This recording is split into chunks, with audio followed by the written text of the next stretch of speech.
choosing the best career path, irrespective of where you are, if you're in the US, you're in the UK, you're in Canada, and the rest of the world. The things for you to consider: the pay, potential amount of money you could make per annum, and also the type of skills you need to learn. I've seen so many people make mistakes when they want to get into different career path, from learning the skills to how they actually learn those skills. And I'll be breaking it down for you today. We'll have an amazing time, an amazing session. So if you know somebody who needs to be in this session today, get them on board. All right, we're going to dive right into the main meat of our session. But before we do that, let's know where you're joining us from. I can see some familiar names, which means you've joined us before. You've been in one or two of our sessions, and I'm super excited to have you here once again. All right. So type into the chat and let's know where you are joining from.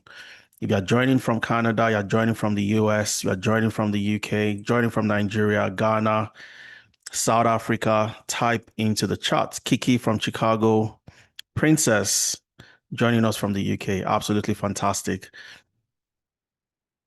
All right. Nigeria, Abuja, UK, London, Birmingham, New Jersey. Absolutely fantastic. Now let's dive into the main meat of our session. And if you know somebody, you have a friend, you have a colleague, a brother, a sister that you think should be here, get them on board and let's have an amazing time together. All right. If you have questions, please feel free. Share your questions in the chat. Myself and my colleagues, I'll pop in there from time to time to take those questions, and would have a Q&A before we wrap up our session today. So if you can't type a question in the chat, make sure you note it down somewhere so we can address those questions before we call it a day.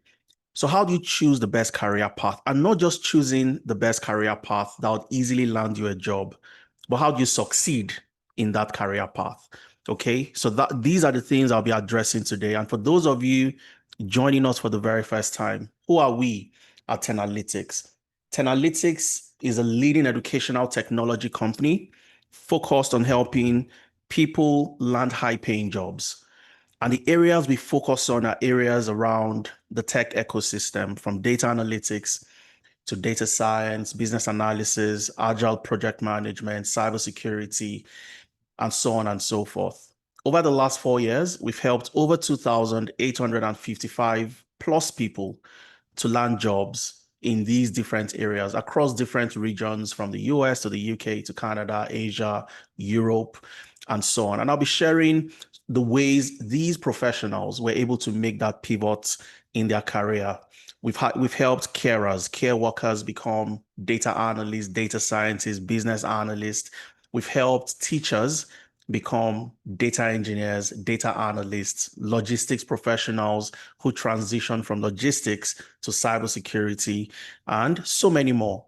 My name is Adeza Suleiman. I'll be leading the session today. I'm a technology expert with over a decade experience, cutting across data analytics, management consulting, data science, and so many other areas along the data value chain. I'm the founder of Tenalytics and the co-founder of Amdari. And using these platforms, we helped over 2,000, close to 3,000 people to make the same transition that I did about 12 years ago. My first degree was in industrial chemistry, just like so many of you, nothing related to tech, no technology background, but I was able to make that transition because I knew very quickly that the data ecosystem, data roles, the technology ecosystem was where the world was going essentially. And I wanted to ride that train. I've had experience in the UK, in the US, and Canada. I've worked as a data science consultant, a data analyst with some of the biggest multinationals in the energy space, worked in the automobile sector while I was in the UK. And I currently reside and live in Alberta, Canada, helping organizations also implement their different data strategies and also help professionals like you who are looking to make that transition as well. Now, let's dive into the main meat of why we're here today. So I'll be sharing 3 key broad strategies that you have to leverage, or you can leverage, if you want to make this transition, just like I did 12 years ago and so many other people who have done the same. All right. And it's called the learn, package, and apply strategy. These are broad strategies that I'll break them down into its multiple parts. And we'll take each and every one of them and we'll discuss them as we move further down our session today. Now, the first thing you want to do is to learn not just any skill, but a high demand skill, a skill that is in demand in your specific region. All right. And I'm going to highlight 8 different career paths for you today.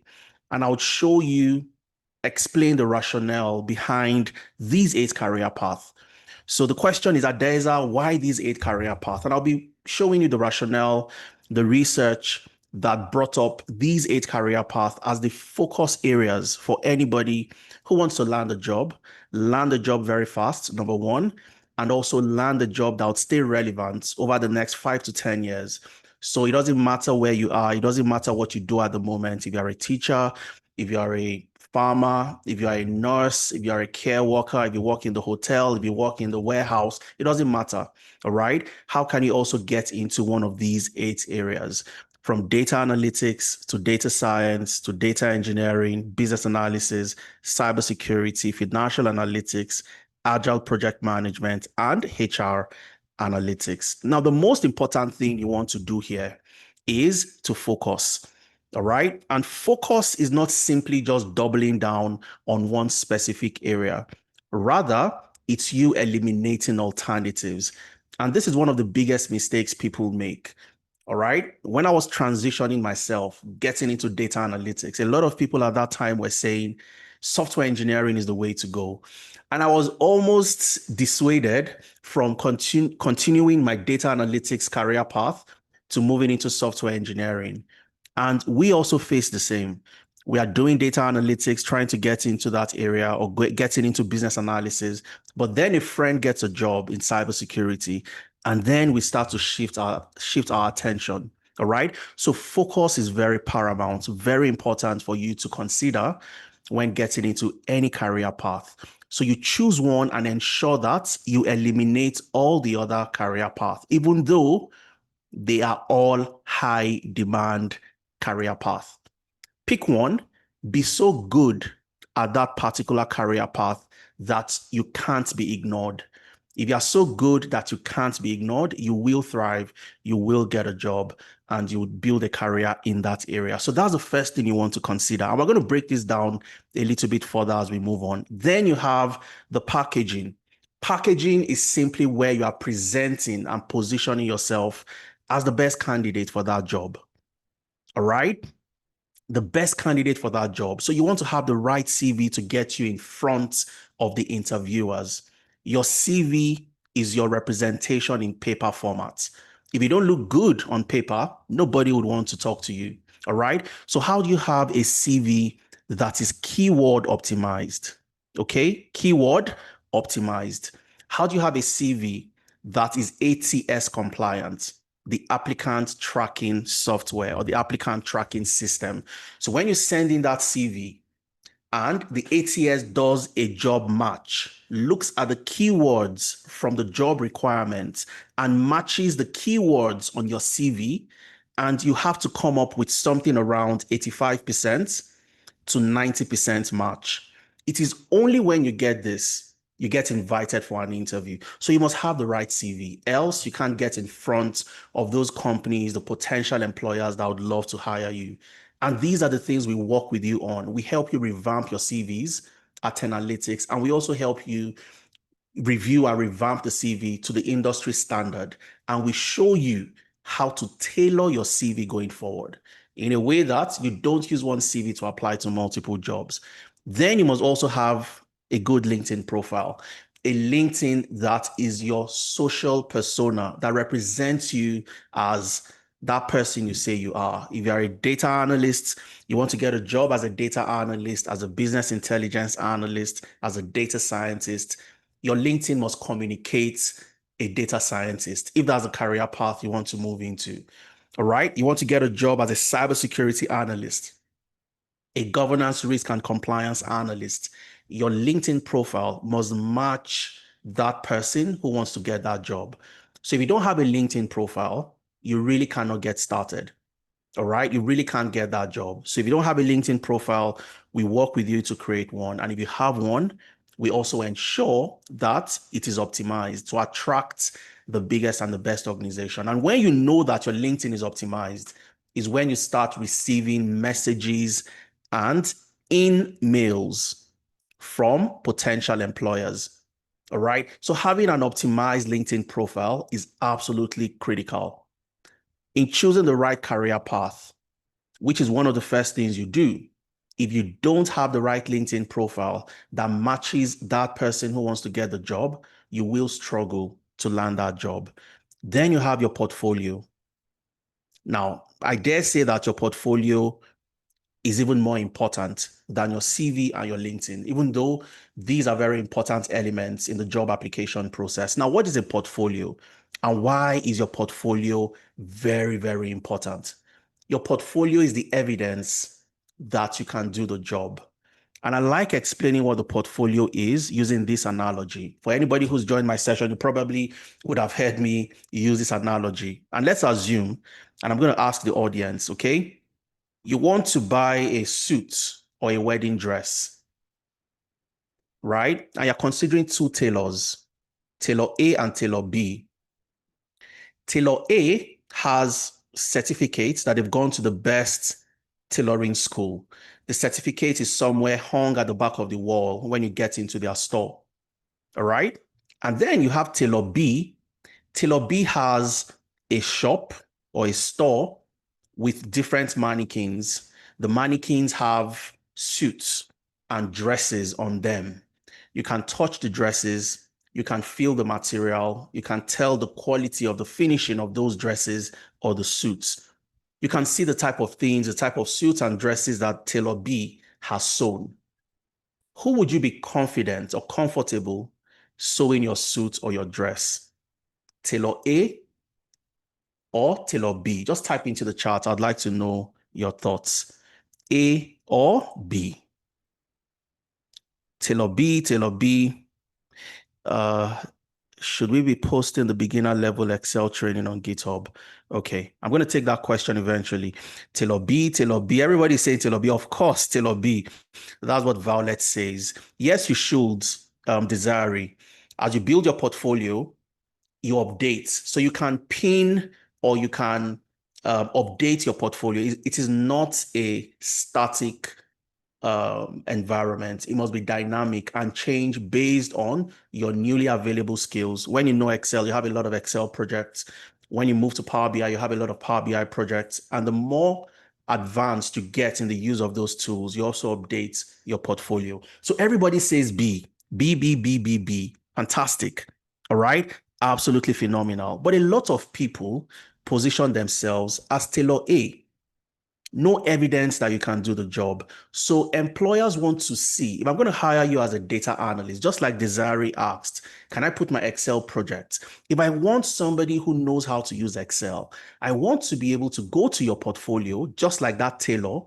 I want to see the type of project you've worked on, see how good they are, the tools, the functions, the formulas you used on Excel to solve those problems. And that is when I can tell that you're the right person for the job. If I want somebody who is good in the use of Python or Tableau or any other technology, I want to see what you've done using those tools and technologies. And that's when I know that you are the right person for the job. So you must have a portfolio and position yourself as that person with evidence that they can do the job. When you have a portfolio, you then move to mentorship. All right. So the reason why, when I was transitioning myself, it was very difficult. Myself and the co-founder, Ifemena, it was very, very difficult for the both of us simply because we had no mentors. Nobody to say, this is what you're doing right. This is a waste of time. I learned a lot of technologies that were useless. I learned how to use MongoDB as a data analyst. It was useless. A NoSQL database. I didn't need to learn that, but I wasted time. It was difficult, and I really never needed to use that all through my career as a data analyst. So there was nobody to say this is what to do. This is what you should ignore, and these are the important aspects to focus on. So you must have somebody you have close proximity to. All right. So there's something we believe in at Analytics, and it's called the proximity principle. Okay. The proximity principle is simply being close enough to somebody that does what you want to do. Somebody that is already in the career path that you want to get into. So if you want to get into cybersecurity, you want to be close to somebody who is already in cybersecurity. So that's the importance of a mentor. They help you reduce the time it will take you to transition. All right. So that's absolutely important. Then, how do you prepare for interviews? Interview preparation.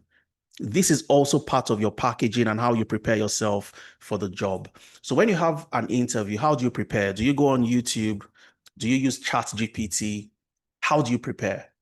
Okay. So preparation is simply you having somebody who can work with you, who you can bounce ideas off, who can ask you questions, listen to your responses, and tell you that, no, this is what you've done wrong. This is the best way to answer, and so on and so forth. Can you answer simple questions like tell me about yourself? Can you introduce yourself using specific, you know, frameworks like the SEATs approach, where you talk about your skills, your experience, your achievements, and your traits or type of person? Can you introduce yourself using this framework? Can you answer competency-based questions using the STAR approach, where you start with the situation, you move to the task, the actions you carried out, and then the results? You must have somebody who can hold a mock interview session for you, listen to you, give you feedback, you go back and prepare, you come back for another mock interview session. And that's what we do at Analytics. You must have this if you want to land a job. Absolutely critical. And then you have the job reference. So now that you've gotten an offer and they've requested for you to provide 2, 3 references, who provides a reference for you? Do you have any reputable organization that can vouch for the skills that you have? So we've had instances where care workers who are currently in our business analysis program, for example, they've gotten jobs with offers and they need references. If they get a reference from their care home to vouch for their business analysis skills, that's a misnomer. That's a mismatch. Okay, so you want a reputable organization that can vouch for the type of skills that you have, where you can say that this was where I used Jira as a business analyst. This was where I used draw.io to map out processes as a business analyst, and so on. So we provide those job references as well. And finally, on the job support. And this is where you are working on a project, you've gotten the job, there's a project that is a bit more difficult than you anticipated. We work with you to ensure that you are able to complete that project. And I'll give you a very typical example. We have somebody who got a job as a HRIS analyst.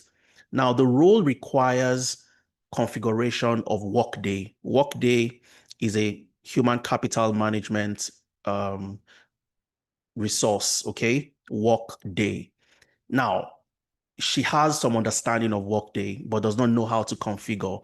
And what we are doing with her right now is working with her to ensure that she understands those configuration on the job so she can complete the project she's working on at the moment.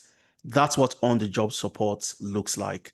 Getting that support from organizations, from us, in order to solve the problems you're currently facing in any organization you've joined. So learn is where you gain all the, sorry, I can't see myself anymore. Okay. So learn is where you gain all the technical skills. Package is where you gain all the employability skills. And then you move into apply. So applying is also absolutely important. A lot of people apply like machines, but without precision. So you take one CV, apply to 100 jobs, and you expect to get positive results or positive outcome. That would likely not happen.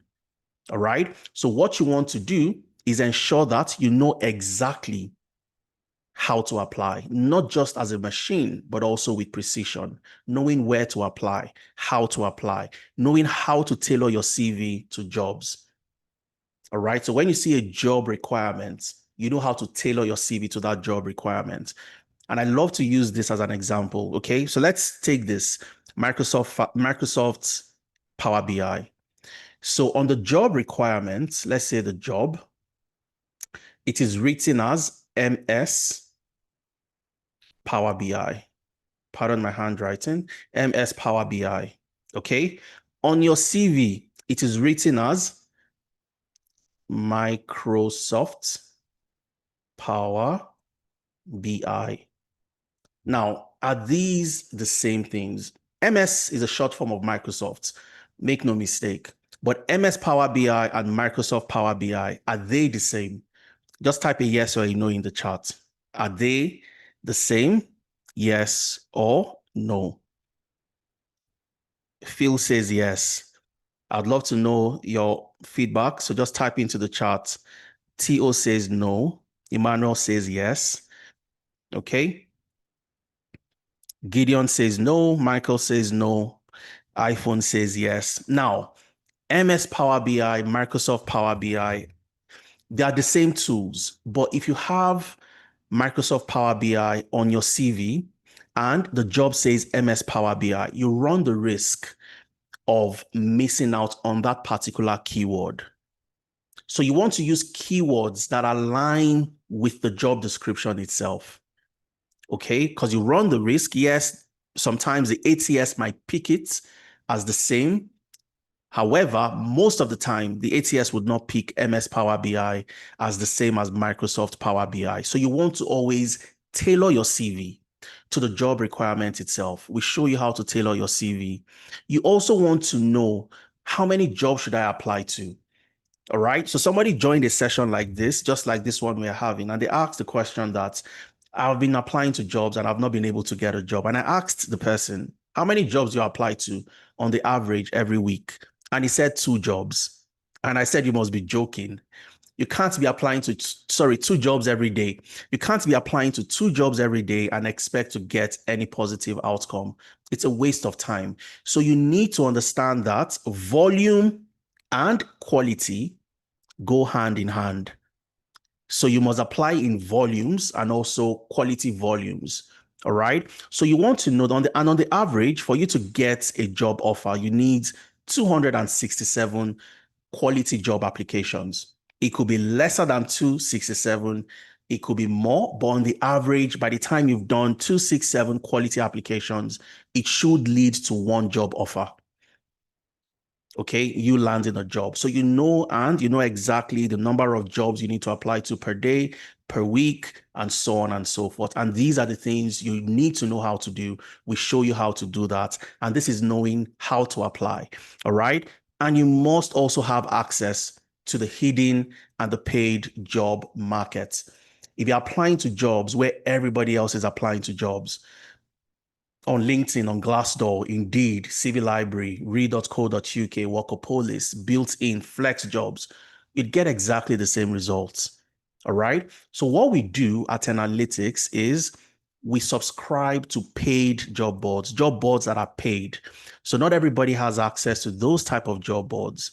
We scrape the jobs from those job boards. We vet the jobs to be sure that these are the type of jobs you can apply to. And we send these jobs to you every single week for you to apply to. And that increases your positive outcomes, the possibility of you landing an interview a lot faster because you're applying to exclusive jobs that your counterparts don't have access to. All right. So this is knowing how, knowing where to apply to jobs if you want to get positive outcomes. So once you've learned your technical skills, you have the employability skills, you know where, you know how to apply to jobs. That's when you start landing a job eventually. Okay, so we're going to break this down as we move on, as we move forward during our session today. And from time to time, I'll use different individuals as case studies who have applied these same skills. And today they're doing very well. They've gotten success out of these strategies and they're doing an absolutely phenomenal job. One of them is Judith. Judith was a carer. She worked as a carer, a care worker in the UK, and she moved from a carer in the UK to a business analyst. And how did she do it? Judith, when she was back in Nigeria, she worked in HR, moved to the UK for her master's, and the only type of job she could get was as a care worker, as a carer. She met one of her friends in her daughter's school, and that her friend had come to Tenalytics. Her friend had learned with Tenalytics and gotten a job as a business analyst. And then she advised Judith to do the same. Judith joined our business analysis program. She completed our program in March 2024, last year. She did all the things I mentioned, from applying, knowing how to tailor the CV. She joined all the mentorship sessions. We prepared her for multiple interviews. And eventually, she started to apply to multiple jobs across the UK, across the US, because she also wanted to get jobs working remotely in the US. She applied to jobs that we had scraped and sent to her on the Tenalytics job board. And in July 2024, less than 4 months after she had completed her program with us, Judith landed a job as a business analyst with an organization in the US, working remotely out of Huddersfield in the UK. And she got this job less than 4 months after joining. All right. We had a full interview with Judith, but I can't play the full interview because of time. I'm just going to play 3 minutes out of the interview, because for those who would love to watch the interview later, I would advise make sure you fill the attendance form. My colleague would send this in the chat from time to time. So make sure you fill so that you have access to all the materials, all the links I'll be sharing with you today.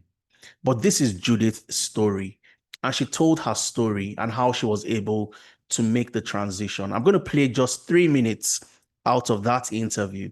So you pick one or two things, and I'm sure you'd love to hear Judith's story and how she was able to transition. Okay, so let's listen to Judith very quickly. I'm just going to click on this link, and it takes us to Judith's video. The AI expert from Fiverr just launched our app. The app significantly improved the site questions as even when okay. Take it all the way back to the beginning, and let's listen and enjoy Judith's story.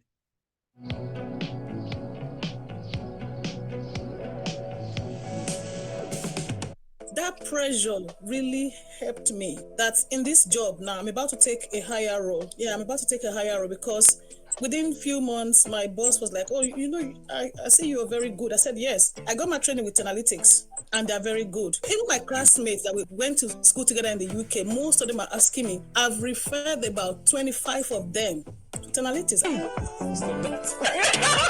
I'm here, a popular face on the channel, Mr. Deza Suleiman, and I also have here Judith, aka Ngozi, aka I can help people get good jobs abroad. So, Madam Judith, today I just want you to share something brief about yourself. I know that you don't have time, and also share an honest advice for migrants who are looking for well-paying jobs abroad. Okay, your honest, genuine advice. Okay, pass fast. Okay. All right, so thank you everyone for having me. I remember I was also a carer when I met Tolu. Yeah, I met her when she went to drop her child in school, same school with my daughter. And then she was telling me, oh, why not going to tech? I was like, what do you mean going to tech? Is that what you do? And then she said yes, that she got a job after she had a training with Analytics. I was like, wow, then give me the link, because I've been trying to get one, and then the one I got was in London. I was so expensive. I even bless God I haven't paid. So when she shared Analytics with me, I went to check on Instagram and I saw it. And then I joined. The fee was very okay, because compared to what I was going to pay for, that one was so high. And then they were not my people. Of course, I might not even hear them speak. So I joined Analytics, and then I took the training, and of which before I joined Analytics, I've tried to, because I studied computer science, I've tried getting jobs. I couldn't get. I was just doing healthcare jobs, which I wasn't even okay with. So, but then after I finished my training, I just remember that there was just, the only thing I did that I wasn't doing before was that the template Analytics gave for CV after the training, I just changed my CV to that. I changed the format, and then I submitted it back to this same company that hired me in the US that I've been trying to get into for a long time. And then I got the job. It was just so surprising. I got the job. Wow. So you're currently working for this US company? Yes. But you're living from home. But you're living home, the best. Yeah. I work from home. I like one thing that you said. I have not really thought about it. You said that the fact that like the people who teach you internal analytics are very familiar to you. Yes, I could ask them And I think, questions. yes, Yeah. I think that's a great thing that it doesn't come to mind. Like the fact that, there are people who have been where you have before, there are people who are Yeah. familiar Yeah. with the migrant situations and all of that. You're likely to understand them better when they teach. You understand? Yes, and you're freer, Yeah. able to ask questions, and then the kind of teachers they have in analytics. This is not because you invited me. I'll say it anywhere. Even on my page, people ask me questions. The kind of teachers we have in analytics, you can ask them. They will explain over. They're not tired of explaining. In fact, I used to tell Yeah, I know what's Mr. the name of Deza. our He teacher? can talk for 2 hours. I know him. I tell Sheun that taught me the business analytics. I tell him that don't you get tired of answering questions, because he will tell you ask, and then this our wonderful lecturer ISOSA God. I don't know where you got ISOSA from, but ISOSA is the best. It will tell you ask questions, ask even when you don't want to ask. It will make you find something to ask. And then they're always willing to explain. We can't compare that. I went to school in the UK. I did my master degree there. I can't compare how I can ask the lecturers in analytics questions with how I will ask these foreign lecturers for them. Okay, so I'm just going to pause it there because of time. But you listen to the interview was absolutely phenomenal, because anybody who is looking to transition to business analysis or any other career path, you start to listen to Ngozi's story and you start to believe that I can also do the same. All right. And this is Ngozi's story. She mentioned something that was also very important and very instructive. The CV template made a whole lot of difference. The interview prep made a whole lot of difference. And if you watch the interview till the end, you'd also get to listen to the projects and the different ways she was able to build a portfolio to showcase to that employer that she was the right person for the job. Finished the program in March, and in July, she was able to land the job. That's Judith's story. You have Ikmat. Ikmat was a stay-at-home mom. She was living in the UK, also doing her master's in public health. No knowledge about tech. She was in public health, doing her master's in public health. She joined our data analytics program, and today she works as a data analyst with the NHS. And I'm going to talk a little bit about Ikmat's story. And her job came with full visa sponsorship with the NHS. She joined our data analytics program. She did all the things, all the amazing stuff I've talked about, presenting yourself, packaging yourself, having the right CV, having the right LinkedIn. And she got prepped for multiple interviews. Ikmat applied to jobs, tailored her CV to every single job application, and she landed a role as an information analyst with the NHS in January 2024. Full visa sponsorship, and she got this job before she even completed the program, a month before she completed the program. All right. So it will also be very fantastic for you to listen to Ikmat. I'm not going to play the video because of time, but when you get the slides at the end of today's session, make sure you fill the attendance form. Listen to Ikmat. How was somebody who had been out of a job for the past 2 years? She had a gap of 2 years. She was doing a master's in public health. Today, she's an information analyst, which is a fancy way of saying data analyst with the NHS. And the job was also fully sponsored. So somebody like Ikmat, for example, all the changes coming to the UK, increasing the qualifying period for ILR from 5 years to 10 years. Hopefully, this does not affect her because she's already on her skilled worker visa since January last year on a pathway to ILR. Okay, so this is an amazing transition story. You have somebody like Pavel. Pavel was a teacher in Cameroon. He's a Cameroonian. He was a teacher in a high school in Cameroon. He moved to the US. He tried to land a job, couldn't get a job, joined our data analytics program. He completed his program in December last year, just a few months ago. He did all the things, we teach to do, from the packaging to tailoring the CV, having the right LinkedIn profile, doing all the amazing stuff. And he got a job as a healthcare data analyst in March, just about 2 to 3 months ago. He got this job as a healthcare data analyst with the Arizona Community physicians in Tucson, Arizona, in the US, from a teacher to a data analyst in healthcare. How is that even possible? Okay, if the question anybody would ask is, if Pavel worked as a nurse or as a doctor back in Cameroon, then it makes sense that he got a job in healthcare as a healthcare data analyst. But how did a teacher with no background in healthcare get a job as a healthcare data analyst? And it's very simple. It's all around the projects that you work on in class. And I'll show you how that plays out. So you see that portfolio I talked about, your showroom, where people can walk into, they can see what you've done. You have multitudes of projects around and across different industries, from healthcare to aviation to automobile to retail to FMCG and so on and so forth. So when it comes to healthcare and you're asked questions around, tell me how you've used Excel to solve a problem in this particular area, you can speak about that confidently because you've done it before. And this is Pavel's story. He talked about, how he was able to make the transition. And as we move on, I'm going to share their LinkedIn profiles with you. So you also get to see the profile of people who have gotten jobs and how every single thing was methodical, from the way they learned the skills to the way they packaged and presented themselves, and also the way they applied to jobs. Okay. And that takes us to the very first aspect, where I'm going to break the learn aspect into, different categories. And of course, before you get started, you choose a career path. And let me even ask, there are 8 career paths. But before we get there, you've chosen one of the 8 career paths.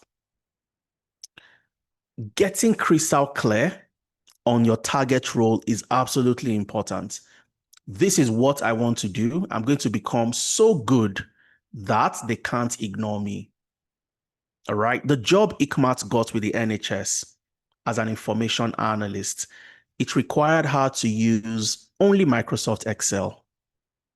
And the reason she was able to get this job before she completed the program was because she had learned Excel already. And the moment you spend 1.5 to 2 months with us, 3 months, you must start applying to jobs, even though you've not completed the program. Because just like ICMAT, you could get opportunities where organizations want you to have 1 or 2 sets of technologies out of all the technologies you would need to learn. And that was the way ICMAT was able to apply. She got the opportunity. And while she was interviewing for that job, they tested her on Excel. She had an Excel test because every organization would want to validate that you actually have the skills to do that job. So she had an Excel test and she told them, I'm not just going to do Excel for you. I'm also going to bring Power BI to your organization. I'm also going to bring Tableau to your organization. And I'm also going to bring SQL to your organization. And the reason why she was confident telling them that was because she was still in the program with us at that time, and she was going to learn all these different skills. But the company only wanted them. The NHS were recruiting for somebody who could analyze data for them using Excel, which she had at that time. So she got the job before she completed her program. So getting crystal clear, knowing exactly what to do is absolutely important. So once you've selected a career path, you are crystal clear. You know the career path you're choosing. You're not changing your mind because a friend got a job in another area. The way you learn also determines how far you go. I made this mistake and people still make the mistake today. And what's that mistake people make? They don't know how to learn the skills. They learn by working in 100% self-paced environment. Okay, and I'm going to talk about that when we get there. But in picking the skills and picking the career path you want to move into, how did that come about? I showed you 8 career paths earlier. And how did we come about the 8 career path before you select one? We do something called a job analysis. The job analysis, we do this every single year. We scrape data from the major job boards, LinkedIn, Glassdoor, CV Library, Built-in, Indeed, and so on, ZipRecruiter. We scrape data from all these job boards across the major economies, from the US to the UK to Europe to Canada and so on. And we analyze to see the jobs that are high in demand. But then again, we have to filter because a job is high in demand does not mean it's easy to learn the skills to get that job. For example, you want to become a full stack developer, you want to become a blockchain engineer. That's likely going to take you about 24 months to get into those career paths. So they're not very easy to learn. So we had to filter to look for the jobs that are high in demand, but at the same time, you can learn the skills within the space of 6 to 8 months and thereabout and apply to land a job. So that was what we did. We do this every single year. But then we also needed to see that, are we looking at things from a global perspective? Is there any other reputable organization out there that has done a similar analysis, similar to what we've done? So we always use the World Economic Forum Future of Jobs reports.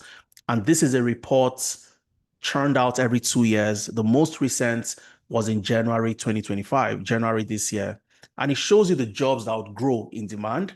It shows you the jobs that are in demand today, high in demand, that will grow and that will decline in demand. So it only makes sense that if I want to transition today I work in the bank, I'm a banker, or I'm a cashier, a personal assistant, but I want to get a job, transition into a more progressive career path. I want to ensure that I'm moving to a career path that will remain relevant over the next 5 to 10 years. And that's what the World Economic Forum Future of Jobs report would show us. So if you click on this link, it takes you to the World Economic Forum Future of Jobs report. One of the most important pages you want to go to is page 21. All right. If you go to page 21, it shows you the career path that would grow and the career path that will decline over the next 5 to 10 years. And you want to make an informed decision based on this. And some of the roles that would grow in demand. The first, the big data specialist, professionals that know how to work with big data, data that are high in volume, high in veracity, have different variety, and so on and so forth. The AI and machine learning specialist, and every one of us can see the effect and the impact of AI today on machine learning. If you are a machine learning, you are a data scientist. You are building machine learning models that can help to predict what would happen in the future, take data, learn from that data, and give you more accurate predictions of what the final outcomes could look like. You have the data warehousing specialists. These are data professionals or data engineers that build the environment where data is stored. Data is stored in an environment called a data warehouse or a database. The professionals that do this, the data engineers, are data warehousing specialists. You have the data analysts, the data scientists. Clearly, these are roles that are growing in demand. They are in demand today and they'll keep on growing in demand, in relevance over the next 5 to 10 years. So we could see clearly, we could see the data engineers clearly indicated.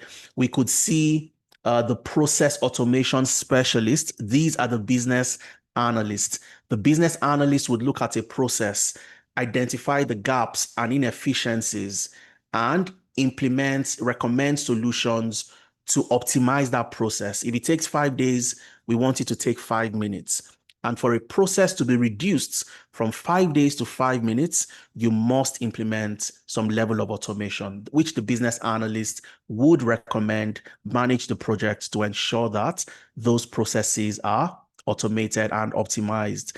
Digital transformation specialists, these are also business analysts.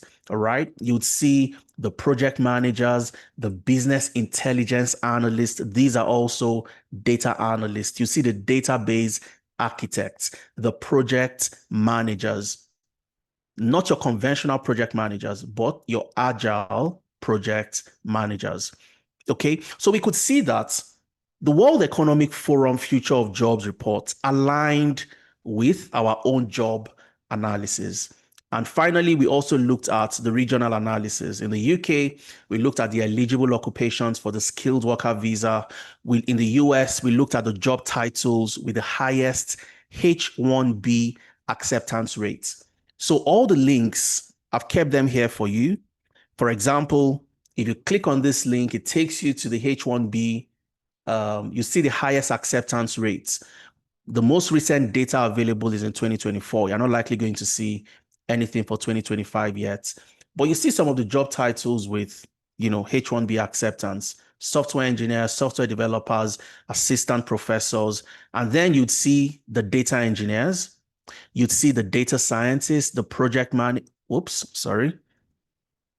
I clicked on something. You'd see the project managers, you'd see the business analyst, and so on and so forth. And you clearly see that if employers are petitioning for these particular job roles, it means that they are high in demand. They are difficult to get professionals with those skills in the US. So I'll sponsor you to get this job and work for us in this organization in that capacity.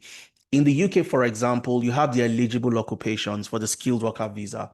So all the changes, the potential reforms that are coming into immigration does not affect a data analyst, except for the extension of the qualifying period of ILR, which is your permanent residency.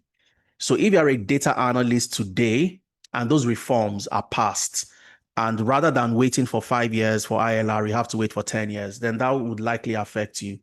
But increasing the skill level, one of the thresholds, one of the reforms is increasing the threshold for the skilled worker visa from RQF level 3, increasing it to level 6.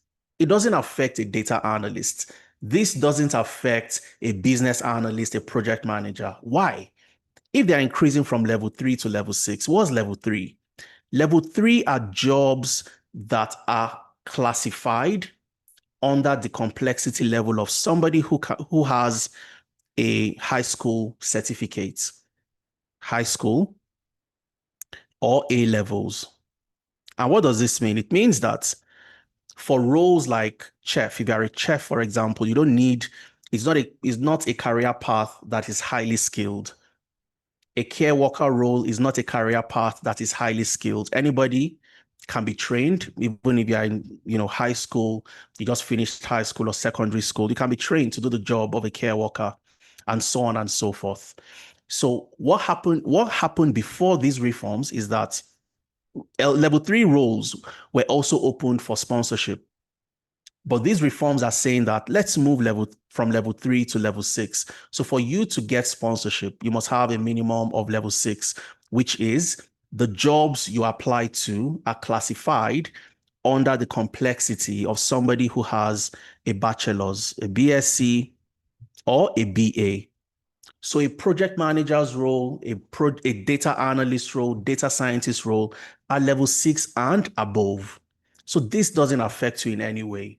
All right. So you start to see that. And of course, if you check the eligible occupations for the skilled worker visa as well, you'd see all these same roles. So you go to the gov.uk website, the skilled worker visa, eligible occupations, these are the occupations that are eligible for sponsorship, which means that if you get an offer from a company that has the license to sponsor, you can get a certificate of sponsorship and you can apply for a skilled worker visa. So you see different roles and you'd see if they are eligible for the skilled worker visa or not. You'd see yeses, you'd see some nos. If you go all the way to 2131, you'd see the IT project managers. These are the agile project managers, not your conventional project managers. All right. You'd see the business analysts, the computer analysts and scientists. These are your data scientists. You'd see the data engineering roles, the data architect roles, the IT business analyst roles. If you scroll down a little bit, you'd see the cybersecurity professional roles. If you scroll all the way down, you'd see so many others. 3544 and so on. You'd see different other roles. All right. So I'm going to share all of this with you in my slide. You'd see 3544, you'd see the data analysts. Are they eligible for the skilled worker visa? Yes. So people like this, the UK is saying something simple with the reforms they are having. And they're simply saying, we want to keep professionals that are highly skilled. They have the skills to take up jobs that are on the shortage at the moment, jobs that you don't have enough people to fill those roles. Data analyst is one of them, data engineers, data scientists, and so on and so forth. So we also looked at this and we saw clearly that based on our own analysis, based on the World Economic Forum Future of Jobs reports, and based on our regional analysis, and in Canada, we looked at the provincial nominee programs. So if you look at all the provincial nominee accelerated pathways for PNP, the Alberta Advantage Immigration Program, the Saskatchewan Tech Pathway, and so on, you'd see these same roles, the BI roles, the business intelligence roles, the data analyst roles, and so on and so forth. I could show you one of that and then would move on with the rest of our session. So let's check, Saskatchewan. I'm just going to click on that. Of course, you have the link. Make sure you fill the attendance form. So you'd see the tech talent pathway. It is an accelerated pathway where you get provincial nominations and so on. You have the non-express entry, you have the express entry. If you check any of these pathways, you click on that, you see the jobs that are eligible, the exact same job titles we've seen, the data scientist, cybersecurity, business system specialist. These are your business analysts, information system specialists, your network engineers, your database analysts, data administrators. These are your data analysts, your data engineers, and so on and so forth. So we looked at all these analyses and came up with 8 career paths that if you find yourself in any of these 8 career paths, you would not struggle to land a job, irrespective of where you are, based on the demand and based on the fact that you can get into multiple pathways, not just to ILR, but also to permanent residency and so on and so forth across multiple regions. The business analyst, the data analyst, the data scientist, the agile project manager, the data engineers, the cybersecurity analyst, the HR analyst, and last but not the least, the financial analyst. So I want you to tell me, which of these career paths are you interested in? Type into the chat. Which of these career paths? The attendance form is, you'll find that in the chat, okay? So just look out for it from one of my colleagues. They'll post the attendance form from time to time. Make sure you fill it. Gideon says HR analyst, business analyst from Kenny, data analytics from Ebikebuna. Omolayo says data analyst, Fumilayo, data analyst, data scientist. Absolutely phenomenal. You could have more than one, okay? You can have more than one and so on. Should I really be taking data science? From what I gather, data engineer is more way to go. Okay, so that's very subjective feeds. And I'll pen down this question. Okay, so remind me towards the end in our Q&A. Okay, data engineer is the way to go. I'm going to take this before we wrap up. Okay, but that's a very subjective way to look at things, and I'll explain the reason why. So the first thing you've done is the most important thing to do, which is selecting the career path. Once you've selected, how do you learn? That's the next phase. Learning is also very important. I told you earlier that I made that mistake of learning in 100% self-paced environment. So I was going to YouTube, I was going to Udemy and everywhere you could think of. And it was frustrating because there was nobody to ask questions. I got stuck multiple times, very simple problems that somebody would just tell me, oh, there is instead of 2 inverted commas, just use 1. That's why you're having the errors. Instead of 2, just use 1. Sometimes knowing that I should use 1 inverted comma instead of 2 when writing my SQL queries took me 2 weeks to fix. All right. So simple problems were frustrating because there was nobody to ask questions. I couldn't say, hey, you've done this, I've done the same thing, but I'm getting an error. Why am I getting an error? All right. So these are the mistakes people still make today. And for you to ensure you don't make this mistake, you must have both a self-paced learning approach and also a live instructor-led class, which is what we advise at Analytics and what we do at Analytics. And this is called the blended learning approach. Blended. So I have the self-paced, meaning that I can learn anywhere, anytime, at my convenience.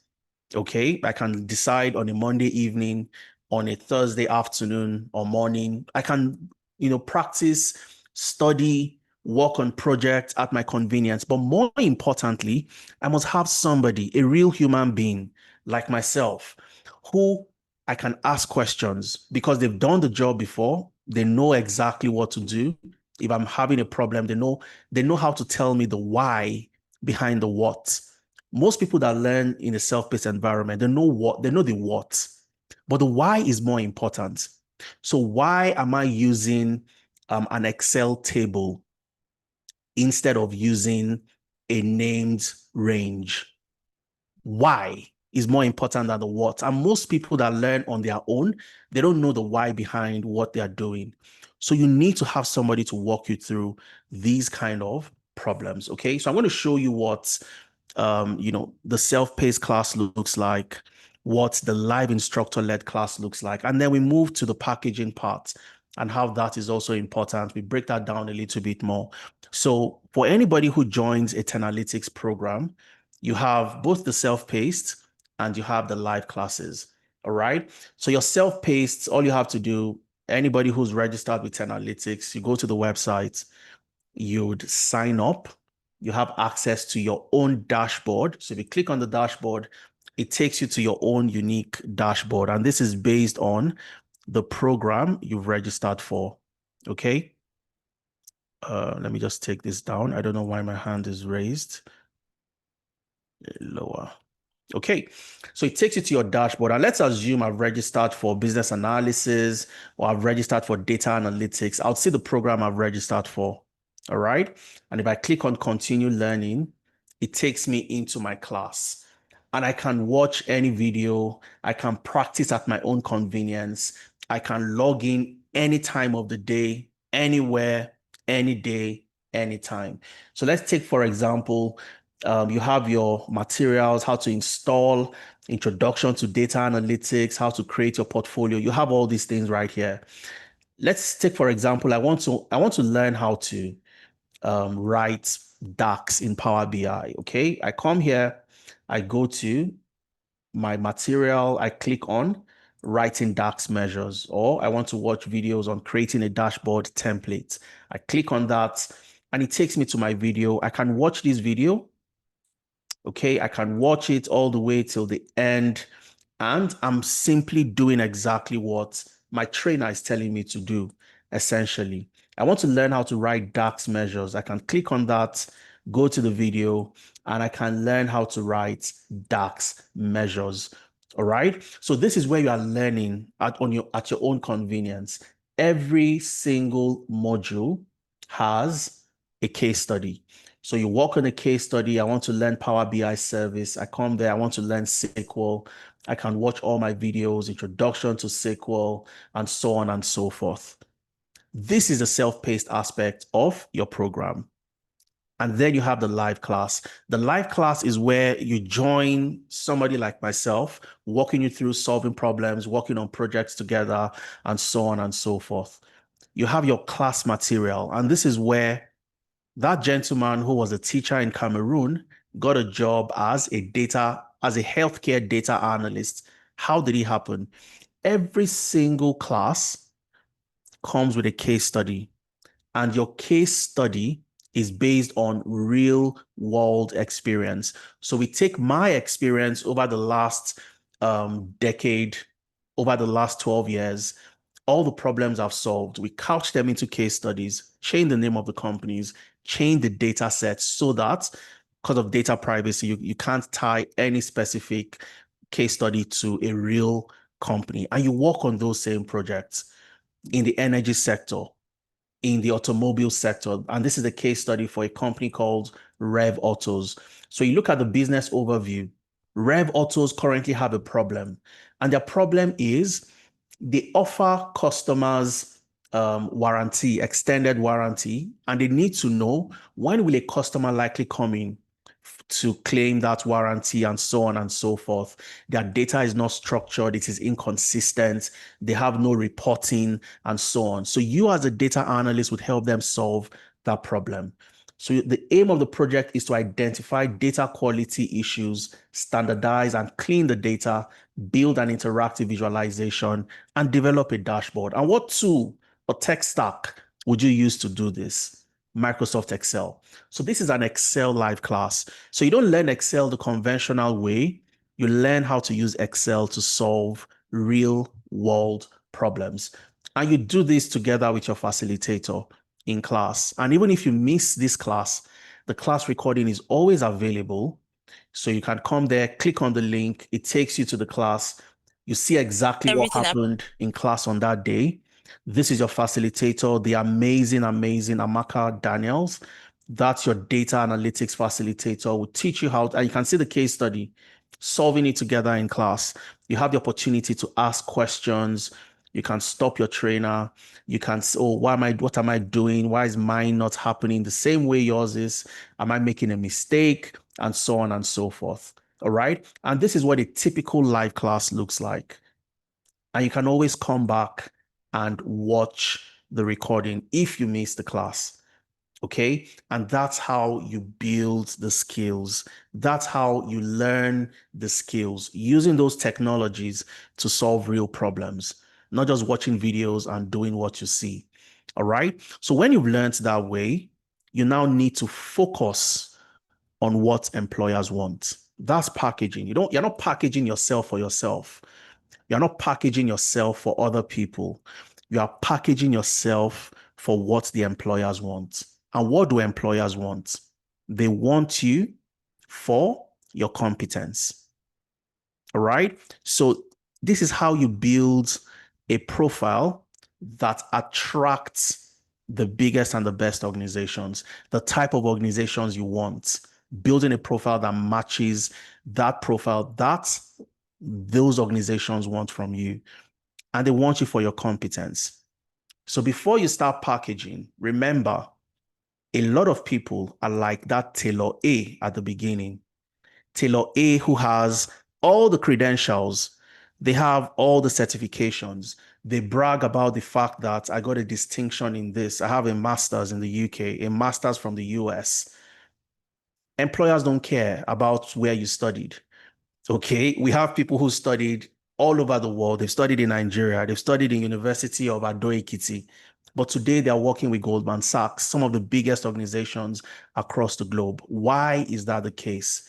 Employers want you for your competence. And what's your competence? What does it comprise of?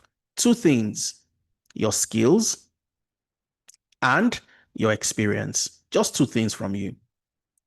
Show them that you have the skills to do the job, and you can rest assured that they'll test those skills.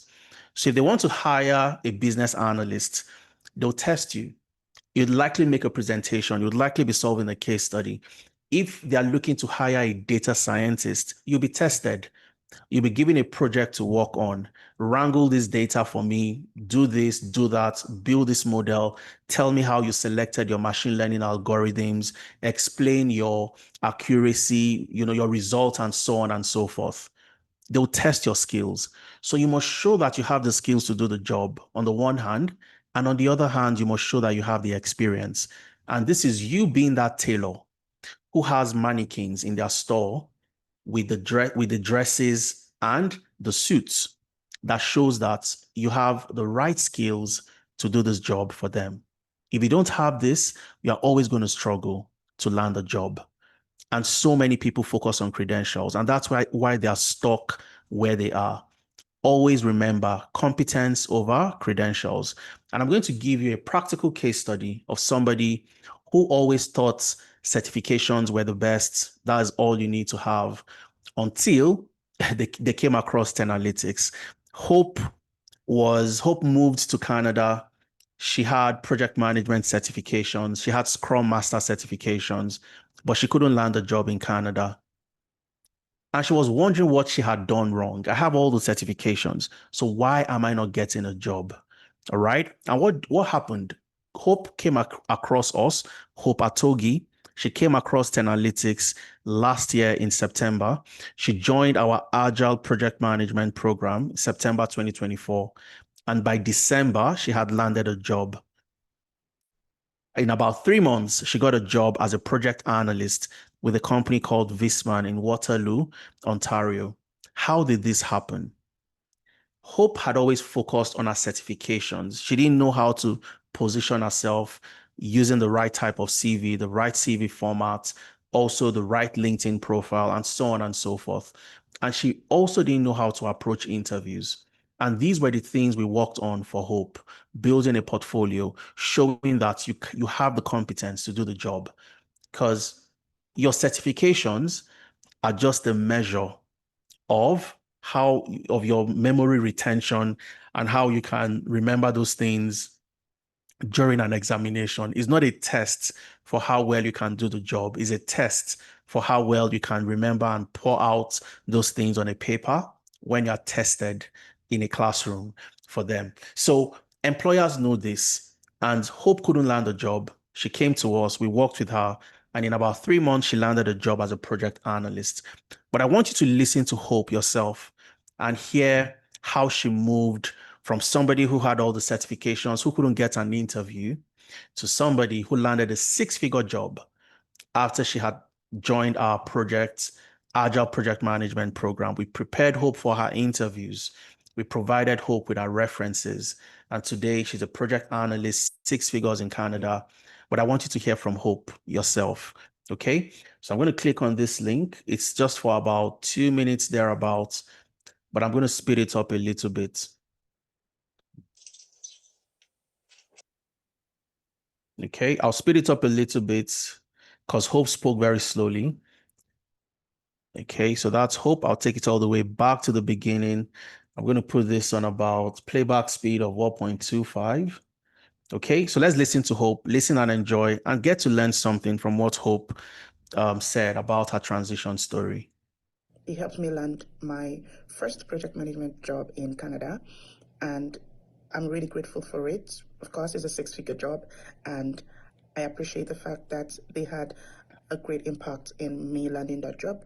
Hello, my name is Hope Atogi. I am an alumni of Tenalytics. I joined the 2024 September cohort class for Agile Project Management. Prior to joining this cohort, I had a certificate in project management, and I had written the PMP, and I'd also written the Scrum Master certification, which I passed both, but I still needed to land a project management role in Canada. Prior to when I moved to Canada, I had an experience with managing projects and handling agile projects in Nigeria.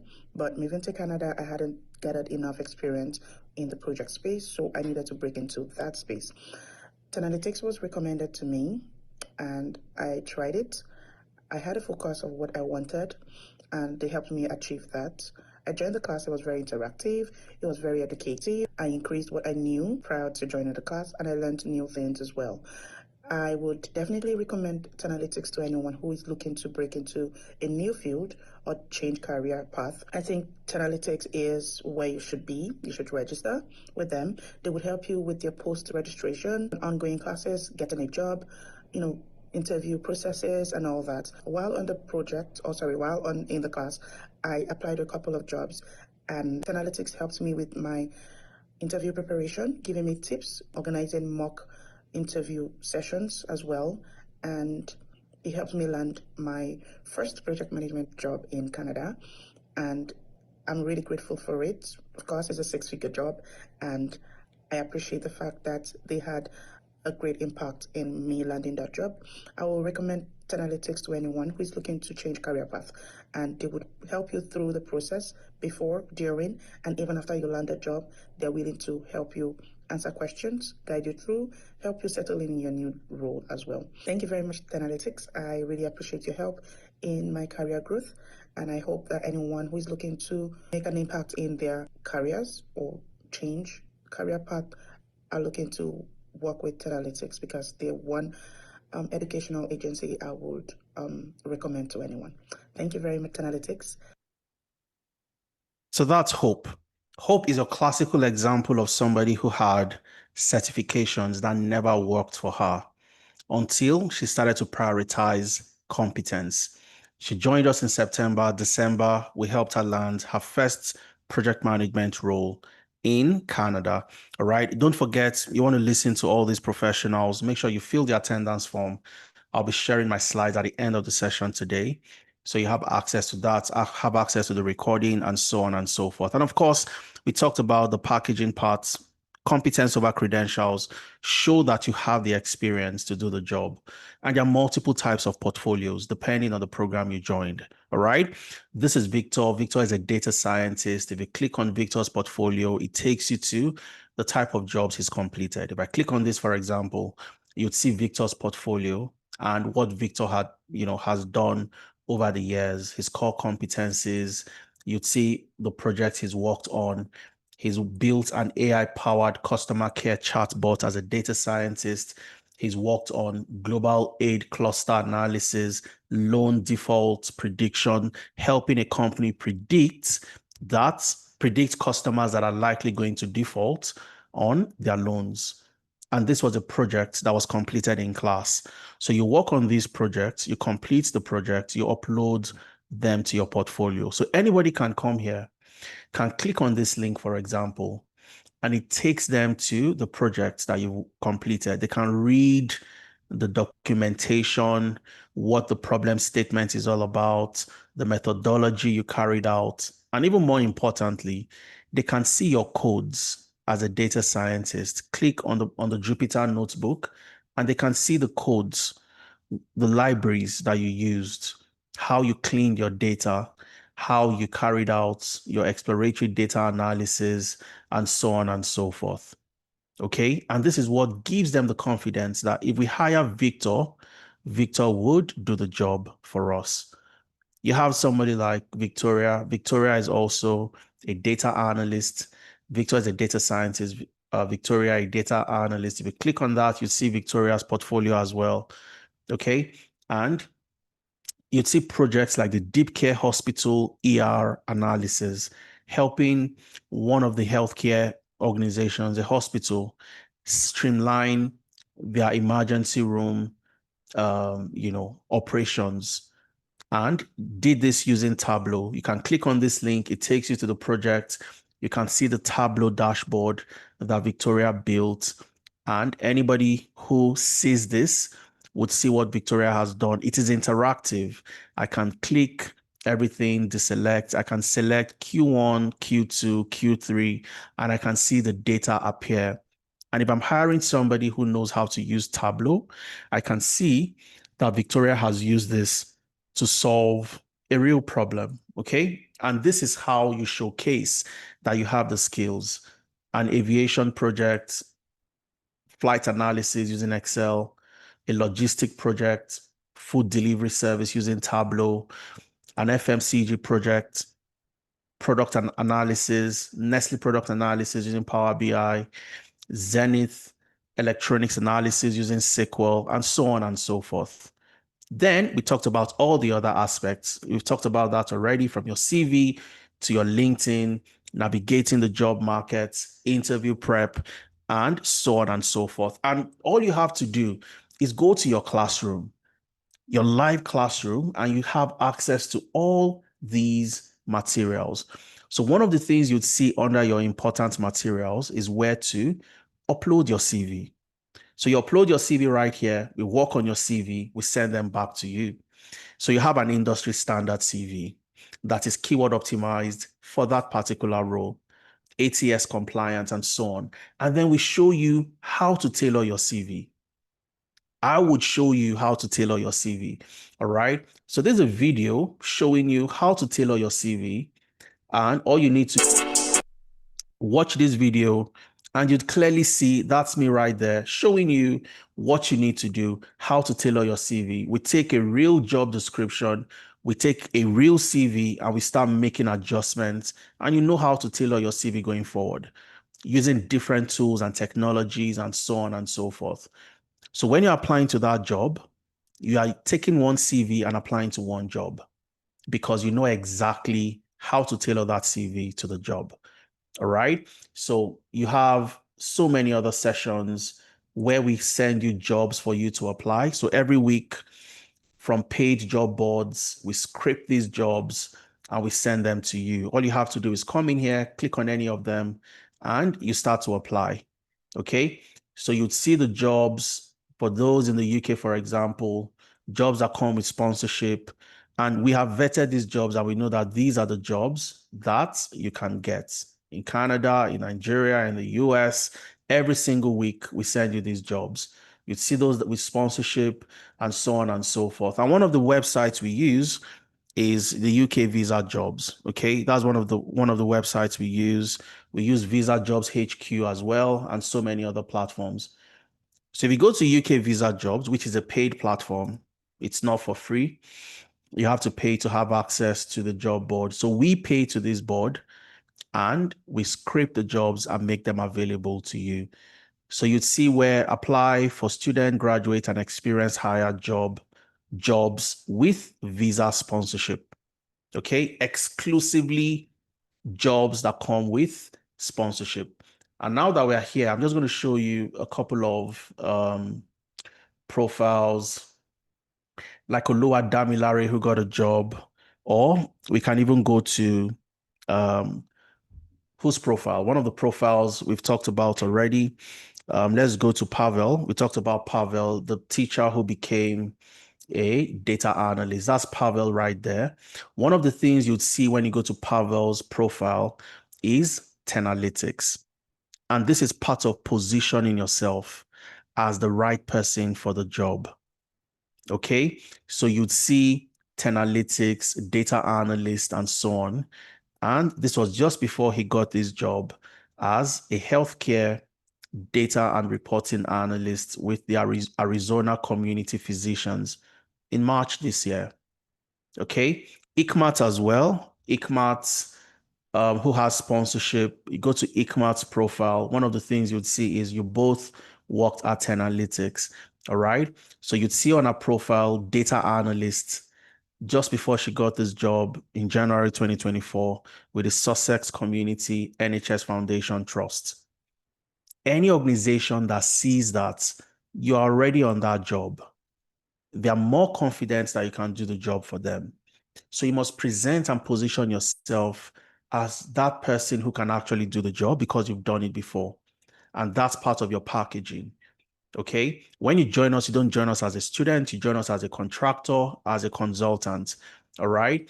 And so many other professionals. We saw Oluwa Damilare the other time. He popped up. Oluwa Damilare got a job last year, April. Again, if you go to Damilare's profile, got a job as a sustainability data analyst with BAM. You'd see data analyst with Tenalytics. We have somebody like Bisola, I can't remember the names right now, but as I move through my slides, we'll come back to LinkedIn and I'll show you the different profiles and how it aligns to the profession they're currently on at the moment. Okay. And of course, this is where you get to apply to those type of jobs. Still in your live classroom, you'd get to see your mentorship sessions. Every Thursdays, you have mentorship sessions. We had an interview simulation where we ask you questions, you provide answers, we tell you where you've answered wrongly, how you can make it better, how to search for jobs, where to search and apply to these jobs, LinkedIn optimization sessions. And these are live sessions. And if you miss any of these sessions, the recordings are always available. You can always come back and watch. Okay. A key strategy to applying and getting sponsorship in the US, in the UK, and Canada. This was taken by the co-founder of Tenalytics, Efemena. The slides are always there for you. You can always come back, go through the slides, see what was done on that particular session.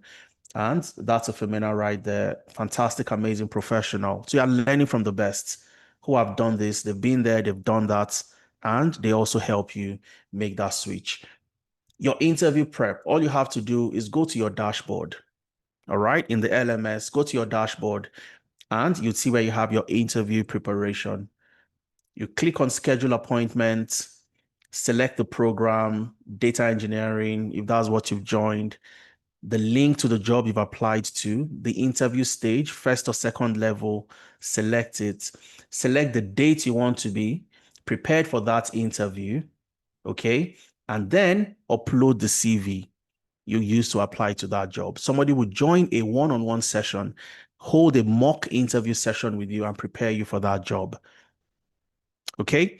And that's how you start to get all the different, successes that you need to land that job at the end of the day. From your job references to navigating the job market and so on. That's how you get the job, essentially, and package yourself. Of course, every program at Analytics is not your conventional, become a data analyst in 2 weeks or become a cybersecurity professional in 2 months. No, it's a 6 months learning program, enough time for you to learn all the skills, learn the different technologies, apply them on projects to land a job. And of course, you also have 2 months internship. So once you are done with learning, you apply those projects in our sister company, Amdari, operating out of London in the UK and also Alberta in Canada. So when you talk about UK work experience, Canadian work experience, you have that simply because you've completed your internship. You would work in a cross-functional team solving a common problem together. And it doesn't matter where you are. Your classes align with your time zone. If you're in the UK, for example, Saturdays, that's when you have a live class, 11 a.m. to 2 p.m. on Saturdays. If you're in the US, Canada, North America, similar time zone, 10 a.m. to 1 p.m., you have your live class on Saturdays. All right. So if you're in Nigeria, if you're in the UK, if you're in Europe, similar time zones, 11 a.m. to 2 p.m. The beauty about this is if you're not available in the morning, 11 a.m. to 2 p.m., you can join the class for those in the US, in North America, which would roughly be around 6 p.m. to 9 p.m. your time. So you can join the class in the evening or you can join in the morning, depending on your schedule and availability. Every other day, you work on the LMS, you log in, watch your videos, practice, solve problems at your own convenience. And of course, apply, but with precision. So you've seen, you never use a CV, one CV to apply to multiple jobs. You know you have to apply with quality and also in volume, and to make your potential outcome, success, a lot higher, accelerate that journey for you. We send you jobs you will apply to that gives you access to exclusive jobs, visa sponsored jobs, and so on and so forth. So what I'm going to do before we wrap up is show you the different career path and the skills you need to learn. The reason why it's important is I've seen business analysts today that don't know how to use SQL. Okay, I've seen data scientists that start their data science journey with Python. And if you fall under this category, you're going to get frustrated and crash out. Okay, and the reason why is if you are in data science and you are starting your journey by learning Python, it's equivalent to you building a house and starting from the roof. If you're a business analyst and you don't know how to use SQL, you are simply going to filter out too many jobs and you'll be left with just limited type of jobs that can accommodate the skills you have. So that's why it's important for you to have the right skills. So remember, you learn, you package, and then you apply to land that job. There's so many other success stories. I'm not going to double down on this too much because of time.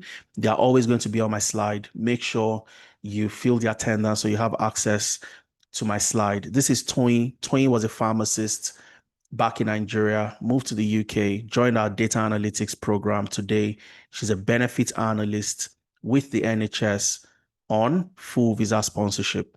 Ramat was a customer success professional, joined our business analysis program. Today, she's a business architect also on visa sponsorship. She's on the skilled worker route in the UK, also working with the NHS. You have Lois, who was in accounting and also and procurement. She joined our business analysis program, but she got a job as an agile project manager. And the reason why she could get a job as a project manager, even though she completed business analysis, I'll show you the reason why when we get into the key learning areas. Okay, this is Judith. We've seen Judith's experience already. This is Damilare. I showed you his profile. No experience in tech, no background, no knowledge, but today he's a sustainability data analyst with a company in Leeds in the UK. You have Amaka. Amaka applied to one of the jobs that we post every week. She was out of work for over 6 months in Canada. She joined our HR analytics program in July last year, and in by December she had gotten her offer, and in January this year she got and landed this job as a HR data analyst with Sask Energy in Saskatchewan, Canada.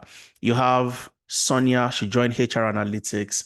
She currently works with British American Tobacco as a HR analyst in the UK. Idris also works in London at the moment. Used to work in Coventry with Jaguar Land Rover after completing our data engineering program. Today, he's a senior analytics engineer with QuantSpark in London after we worked with him again, prepared him for the interviews, gave him his references. Chika is a financial analyst after completing our financial analytics program.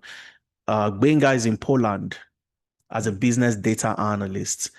Oluwatosin is a fraud analyst, and so on. This is Mary. Mary was also working shifts in the UK. She wanted to land a job.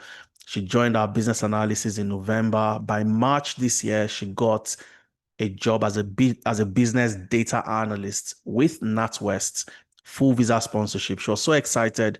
She shared the screenshots when her skilled worker visa was approved, and she's currently on a timeline to 5 years before she gets her ILR, 13th of March, 2030. So the hope is when these new reforms are implemented, it is not applied retrospectively. So anybody who is currently on their skilled worker visa route should not be affected. Fingers crossed. Okay, so you'd still stay on your 5 years before you get into ILR. After 1 year, apply for citizenship, as opposed to the current reforms, which they are proposing to increase it from 5 years to 10 years before you get ILR. This is our data. You completed the data, the cybersecurity program. You got a job in cybersecurity and so many other professionals. This is Gad. Gad was a student in the UK, got a job as a data warehouse and ETL developer with the NHS on sponsorship as well after completing our data engineering program. He completed his program in July, did all the things we say he should do. He got this job in January 2025. I was also going to show you Gad's profile from a student to get a job as a data warehouse and ETL developer. And the reason why I want to emphasize on this a little bit more is simply because for so many people, they assume wrongly that because I've completed data engineering, I can only get a job as a data engineer. No, data engineering comprises of multiple roles within that particular career path. GAD completed our data engineering program. That's GAD. So one of the things you see is you both worked at Analytics. You'd see Azure data engineer with Analytics. And today he's a data warehouse and ETL developer, because data engineers build the data infrastructure. The data warehouse is where the data resides. Data from different sources are extracted, they are transformed, they are cleaned and loaded into the data warehouse.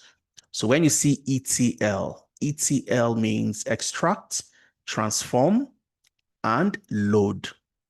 Extract, transform, and load. So that's God's responsibility. creating the infrastructure, the data warehouse, the ETL pipelines to move data from wherever the data is generated across the NHS, move that data into a central location called the data warehouse. Okay, so that's God's story from a student to becoming a data engineer with the NHS. All right. So what specific skills do I need to learn? As a business analyst, you would earn roughly per annum in the UK £52,500. In Canada, about 74,000 Canadian dollars. And this is the average. We've seen our business analysts in Canada earning way more than this, up to six figures. But on the average, this is what you're likely going to earn. In the US, about 85,000 US dollars. What's the first thing you need to know as a business analyst? You must understand Excel, Power BI, and SQL. These are data skills. The modern business analyst must have data skills. You can't run away from it. And if you don't have, you will struggle to apply to all the type of jobs you see. You'd have to filter and filter jobs that would require these skills, but you would not have those skills. All right. So it's important for you to have this Excel, Power BI, SQL. SQL is your structured query language. So when somebody like God has built the data warehouse, you would use your SQL skills to extract the data from that data warehouse. For you to use the data needs to be available. So God, who got a job with the NHS as a data warehouse ETL developer, creates this data warehouse and make sure that all the data from the organization across different sources is put into this data warehouse so that people that need to use that data, like the business analysts, like the data analysts, can come into this data warehouse and they can use that data by extracting the data, taking it into Excel, taking it into Power BI, taking it into Python to carry out their analysis. Okay, so as a business analyst, you must know Excel, Power BI, and SQL. Then you move to process mapping, mapping out processes. How does a process start? How does the process end? You use tools like draw.io, Lucid Charts to map out processes. Now, how did that lady who did business analysis, how did she get a job as a project manager? This is how she got it. As a business analyst, you'd learn project initiation and planning. You would learn Agile and Scrum for projects. You would learn the software development lifecycle. Your project initiation and planning, your Agile and Scrum for projects. They're going to learn how to use tools and technologies like Jira to track project deliverables, Confluence to collaborate on projects, Trello to track your team members' responsibilities and tasks, and you'd learn Azure DevOps to manage and ensure that the projects are implemented using the Agile framework, okay, the Agile methodology. And these were the skills Lois, who completed business analysis, was able to use. We helped her prepare for the interviews, extracting these skills to get that job as a project manager. You'd learn requirement fundamentals, you'd learn elicitation, stakeholder analysis and engagement, and AI for business analysis using Charts GPT. As a project manager, agile project manager, you will earn on the average £53,000 per annum in the UK, about 97,000 Canadian dollars, and six figures in the US, about 108,000 US dollars, simply because of the demand for professionals in this particular career path. You'd understand the introduction to project management, skills and communication in project management, the foundations of Agile and Scrum, the Scrum framework, the Scrum artifacts, sprints, your product backlogs, and so on. Advanced Scrum and Agile practices, end-to-end use of Jira and Confluence on projects, workflow management using the Kanban boards, Agile metrics and reporting, burn up, burn down, velocity charts, the real world application of leadership in project management, the Nexus skilled Scrum, and we help you prepare for the professional Scrum Master examination. Now, why do we attach Scrum Master, the Scrum Master role, to Agile project management? Scrum is one of the frameworks in Agile. Agile is a methodology, just like waterfall. Project management cuts across waterfall, Agile, and Wagile, which is a hybrid. Wagile is the hybrid of waterfall and Agile. Okay, so Agile has multiple frameworks, and one of them is Scrum. Scrum is one of the frameworks, just like Kanban. So as an agile project manager, you can also apply to jobs as a Scrum Master because you'd learn how to use the Scrum frameworks on projects. You'd learn Kanban, you'd learn the Lean framework as well. So this enables you apply to multiple roles. So because I've done agile project management does not mean I can only get a job as an agile project manager. No, I can get a job as an IT project manager, a PMO analyst, a Scrum Master, an agile coach, and so on and so forth. I'm going to learn Confluence, Jira, Trello as well. Then we move to, and of course, like I mentioned earlier, it's an 8 months learning journey, 6 months in class, 2 months internship. And your classes are tailored to your time zone. It doesn't matter where you are. You won't be in the UK joining classes at odd hours. No, you won't be in Europe joining classes at odd hours, or you are in Ghana joining classes at odd hours. No, you join classes 11 a.m. to 2 p.m. For those in the US, for those in Canada, North America, you have a class 10 a.m. to 1 p.m. Mountain Time. If you are in the Eastern Time Zone, that's 12 noon to 3 p.m. If you are in Ontario, that's still 12 noon to 3 p.m. If you're in Alberta, you are in Saskatchewan, that's 10 a.m. to 1 p.m. So the timings are flexible to your time zone. You join classes at reasonable hours. Live classes are only on Saturdays. Your self-paced is every other day of the week. You can join anytime at your own convenience and so on and so forth. Then you have the data engineers. Data engineers are highly paid because the data engineering role is in high demand. Okay. And somebody said data engineering is the way to go the other time. Yes, it is the way to go, but they do totally different things from the data scientists. So you have to look at the job and what is expected before you can make that comment that data engineering is the way to go. Just like God, data engineers ensure that the data is available. They create the pipelines, the data infrastructure to move data from wherever data is stored to where data needs to be. So think about your bank, for example. Your bank would have multiple sources where data is generated, ATMs, POS, your mobile applications, and so on. Whenever you carry out any transaction, the data is stored somewhere. The ATM database, data is stored. You use the POS in the mall, the data is stored in a database. You use your mobile application, your Scotiabank app, your EQ Bank app, your Lloyds Bank, your Revolut, data is stored somewhere in the database. The data engineer would create pipelines to move the data from all these different sources into a central location called the data warehouse, which is this big bucket. So all the data is moved into this big bucket so that if I want to know which of these platforms, the ATM, the POS, or the mobile app, which one of them would have the highest number of transactions or the highest number of fraudulent transactions, I can analyze that data because the data is now available in this data warehouse. So all these pipelines, moving the data, automating it in a way that I don't have to be there to move the data manually. It is automated. It moves from all these different sources across multiple sources into that central location. That's the role of the data engineer.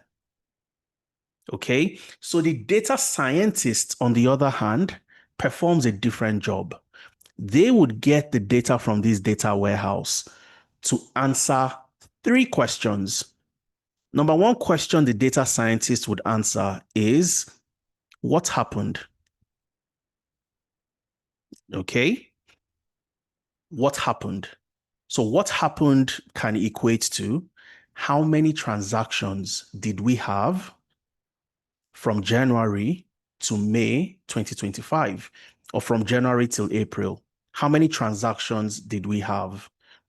So the data scientist would take data from this data warehouse, use a tool like Tableau, use a tool like Excel to find out what happened, how many transactions. Okay, so from January to February to March to April, how many transactions did we have? In January, we had 60 transactions, just for the purpose of this exercise. February, we had 70 transactions. In March, we had 10. April, we had 10. This is what happened. Any company would want to know, why did this happen? We had 60 transactions in January, 70 in February. In the month of March and April, why did it drop to 10? Why? So when you know what happened, you want to find out why it happened. And answering that question number 2, why did it happen? Why did it happen? We are moving into another area, and I'm going to explain those areas very quickly. But that's the second question the data scientist must answer. So the data scientist would have to look for trends and look for patterns. Why did what happen? So if we know why our transaction numbers decreased in March and April, we can stop it from decreasing in May by implementing new strategies and so on and so forth. The data scientist would answer the last question, question number 3. Question number 3, let me just write that up here, is the third question the data scientist would answer, which is, what will happen in the future? They look into the future to predict what will happen in the future. And for you to predict what will happen in the future, you must have a crystal ball. Okay? The data scientists don't use a crystal ball like you'd see in the movies, but they use Python, statistical modeling, machine learning to predict what will happen in the future based on what has happened in the past and why it happened. Okay, so these are the 3 questions the data scientist would answer. Question 1, what happened? Question 2, why did it happen? Question 3, what will happen? But before they can answer any of these 3 questions, the data must be available in this data warehouse, which is the role of the data engineer. I hope for the person who asked that question, that's why I took out time to explain. And I hope my explanation makes sense to you. All right. So for the data engineer, you're going to learn introduction to data engineering. You'd learn SQL, structured query language, which is a language you would use to build that data warehouse, the data infrastructure. You'd use Python to build those pipelines that will move the data from where they are generated to that data warehouse. You build those pipelines using Python. So you will learn Python.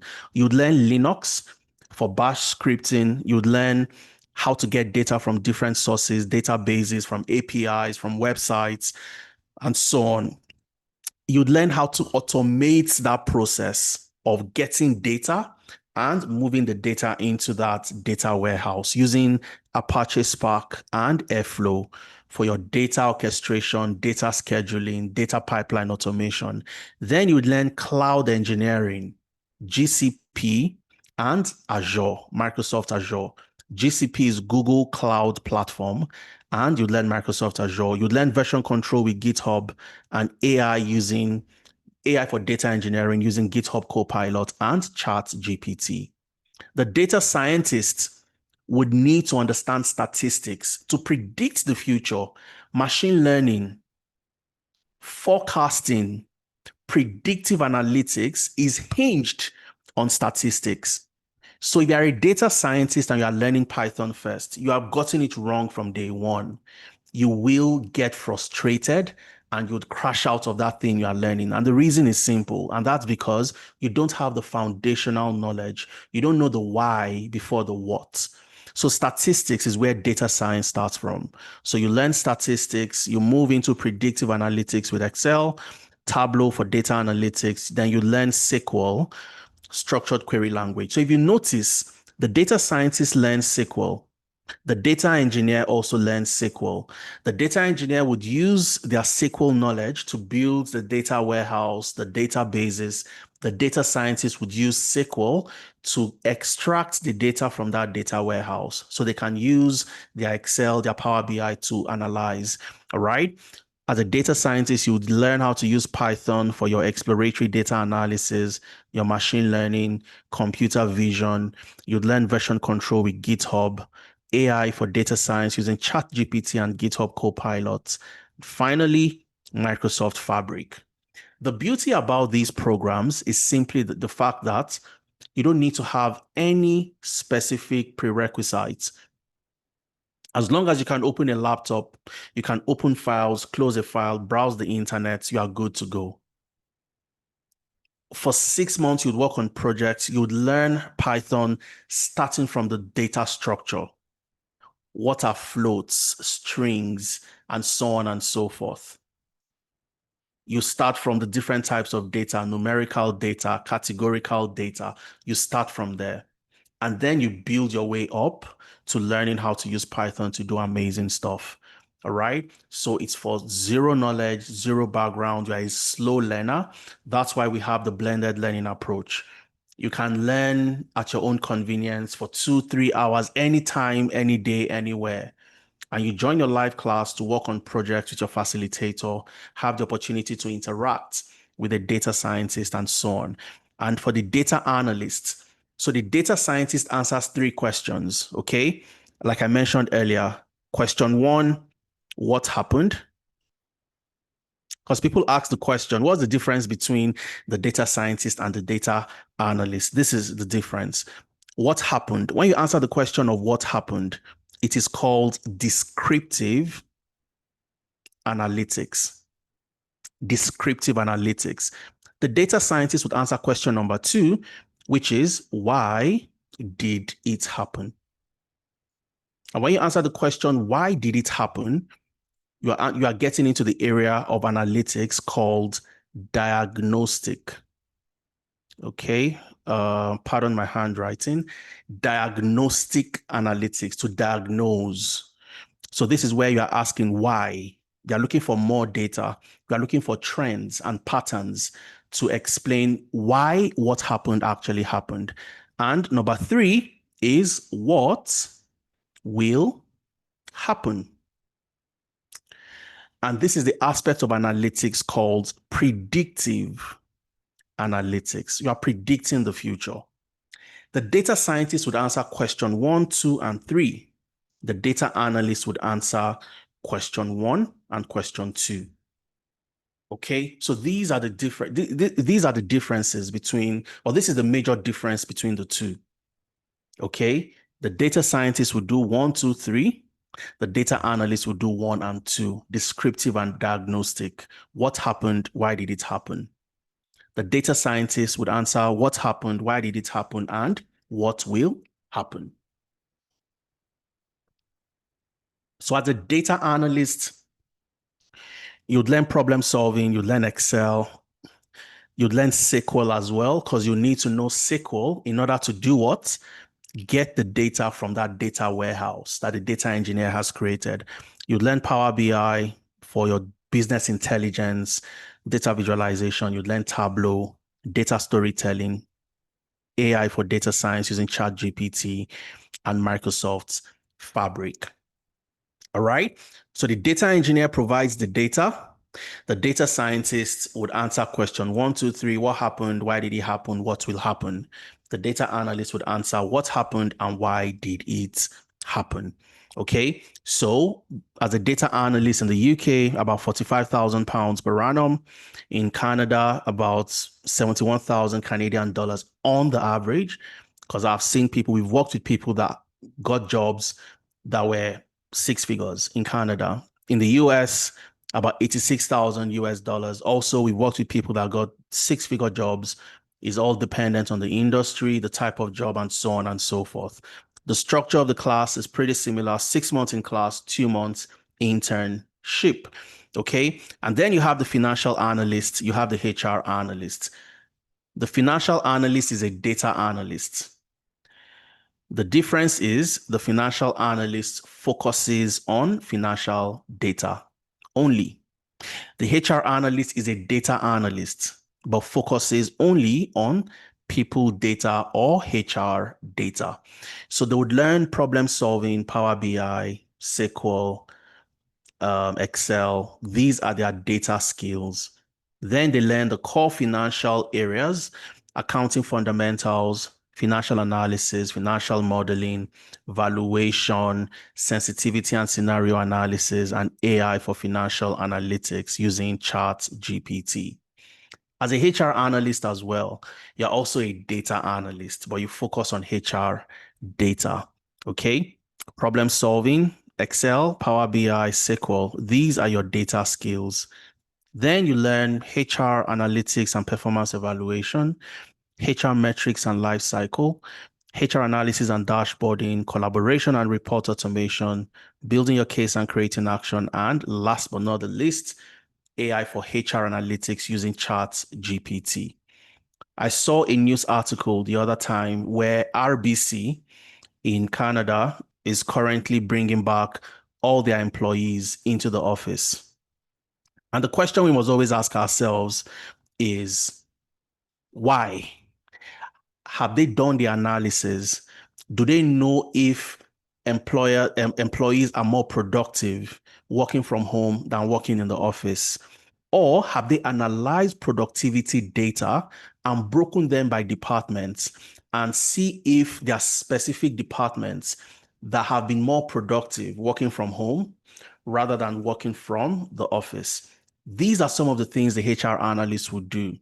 So if the software team or the data team are more efficient working from home, why do we have to bring them back into the office? So HR can start having those conversations based on the data they've analyzed. All right. So those are some of the things, just one out of so many other things. You want to look at absenteeism, how it impacts the organization by carrying out absenteeism analysis, talent sourcing analysis, employee diversity analysis, and so on and so forth, attrition analysis, and so on and so forth. Then you have still the same structure: 6 months learning, 2 months internship. Then you have cybersecurity, last but not the least, which also cuts across 3 major programs: GRC, the governance, risk, and compliance career path; ethical hacking, which is your penetration testers; and you also have SOC analysts, the Security Operations Center analyst. So when you complete the cybersecurity program, you can apply to any of these 3 career paths. You would learn what cybersecurity entails from the overview of the roles and the different technologies, different techniques. You'd learn the security principles and risk management, network security threats and vulnerabilities. You'd learn the Security Operations Center roles and responsibilities. You'd learn threat detection and response, incident response, threat intelligence, open source intelligence, actor profiling, threat actor profiling, and so on and so forth. You'd learn reconnaissance, network reconnaissance, introduction to penetration testing, privilege escalation, exploitation techniques, the governance and compliance frameworks. You'd learn compliance audits, security awareness reporting, and training. With different technologies, you learn how to use Wireshark, Metasploit, Splunk for your network analysis, and so on and so forth. And then you'd also get to, and for a cybersecurity professional, they're likely going to earn 6 figures across multiple regions. In the UK, it's about £57,000 per annum. In Canada, 140,000 Canadian dollars, 105,000 US dollars. Similar structure: 6 months learning, 2 months internship. 8 months learning journey. It doesn't matter where you are, there's a class tailored to your timeline. How do I start today? Adeza, you said many things. I need to know how to join. And I can see there's been so much activities in the chat. And this is where we are getting to our questions and answers. Okay, our questions and answers. So please feel free. Desiree said something. Okay, Desiree is having a blast. I think Desiree is in our program. Desiree, I made a mistake of the pronunciation the other time. Desiree. So I'm going to take questions from the charts. I'm having a blast learning data science, and I have no tech background. Absolutely. The best data scientists I've found are professionals, people who have no experience. Okay, I studied industrial chemistry, nothing related to data analytics or data science. We've had professionals who were care workers, professionals who studied psychology, but today they are doing an amazing job. Okay, so how do I start today? That's the question everybody would want to ask. But if you've been having a great time so far, type in a yes into the chat before we go to how you can join, how you can get started, and we get into Q&A. Fantastic. Yes. Aniva, Ruth is having a great time. Shido is having a fantastic time. Edith is having a great time. Farhana, Gabriel, fantastic. So how do we start today? Before we start, I want to share somebody's story once again, and this is Oye Fikayo. Oye Fikayo is a fantastic professional. And the reason I think this is a great time to talk about Oye Fikayo, simply because somebody was asking, I don't have any experience. What do I do? Oye Fikayo was in finance. Okay, she has an accounting background and she was in finance. Oye Fikayo joined our data science program, full stack data science program, and she landed a job as a business intelligence analyst. Unbelievable, correct? So she wanted to leave finance, okay? And she wanted to move into a more progressive career path. And the reason is simple. If you go to the World Economic Forum Future of Jobs report, I think I still have it opened. Let me see. Yes, I have it opened. If you look at one of the jobs that will decline, one of the career paths that will decline in the next few years, you'd see the accountants and the auditors. This is not my report. This is the World Economic Forum Future of Jobs report. So you'd see the accountants and the auditors. These are some of the career paths that will decline in the next 5 to 10 years. You also have accounting, bookkeeping, and payroll clerks. So Oye Fikayo was very smart, all right? And she knew that I'm going to add some data skills to my already existing finance and accounting skills. She joined the data science program and she landed a job as a business intelligence analyst 1 month before completing the program. And Oye Fikayo also talked about, her journey, how she was able to get this job. We had an interview with Oye Fikayo. If you can listen to the interview, it was absolutely phenomenal. All right. She joined us in July last year, and by October, she landed this job. And this is somebody who had no clue. Okay, just like Desiree that said she's currently doing data science. Oye Fikayo had no clue. She did all the things from learn, package, apply, all these amazing stuff. And in October, she got a job as a business intelligence analyst. She talked about how she did this in 1 minute, and I'm going to play that for you.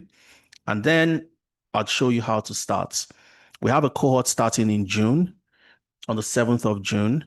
And for those who would like to start on the 7th of June, I'd walk you through how to start, how to register, because registration for June is already closing in the next few days. Okay. And that's simply because today is the last day in May. But let's listen to Oye Fikayo for 1 minute, and then I'll show you how to get started.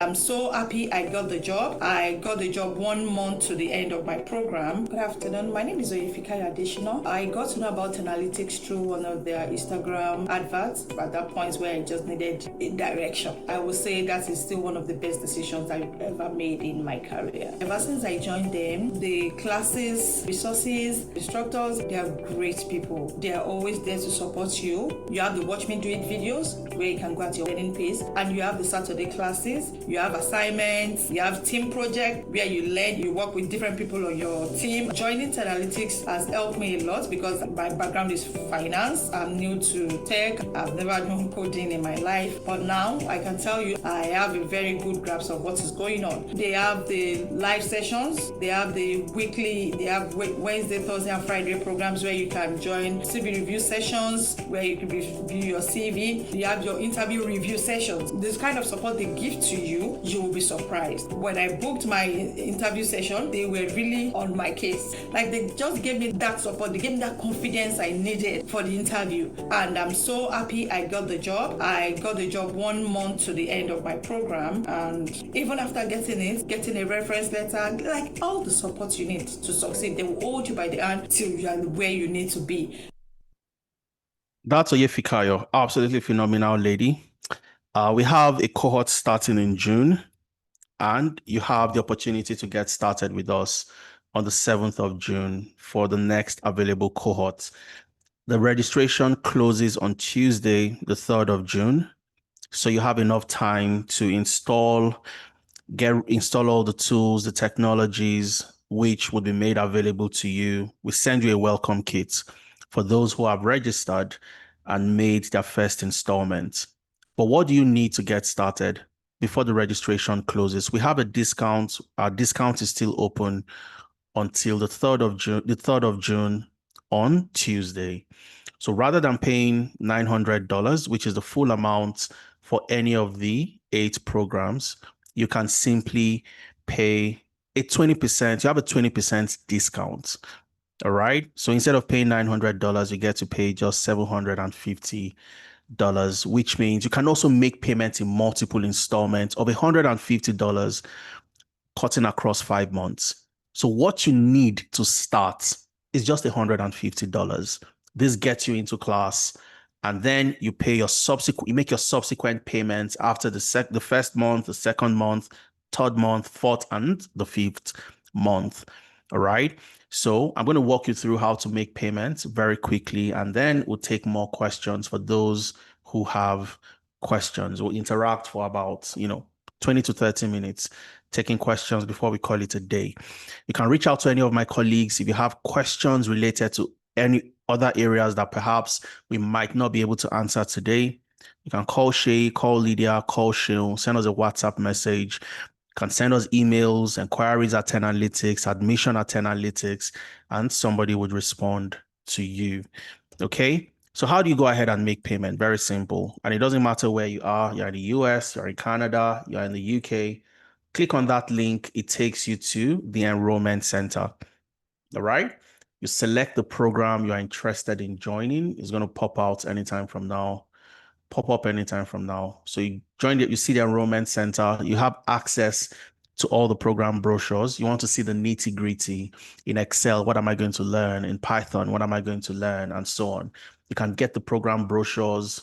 You can chat with any of my colleagues by clicking on this link, and you select the program you're interested in joining. So let's take, for example, I'm interested in joining business analysis or data analytics. I can click on any of these links, and it takes me to the page for me to make payments. All right.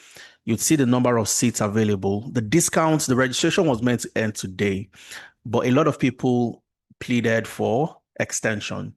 So we have an extension till Tuesday, the 3rd of June, and registration closes. Or if the 8 slots are gone by the end of today, the registration for data analytics would also close immediately. So this could close today if all these slots are gone after this session today. So let's take, for example, I want to register for data analytics. You can make payments in pounds, in US dollars, in Canadian dollars, in euros, any currency, in Naira, CD, Rand, any currency whatsoever.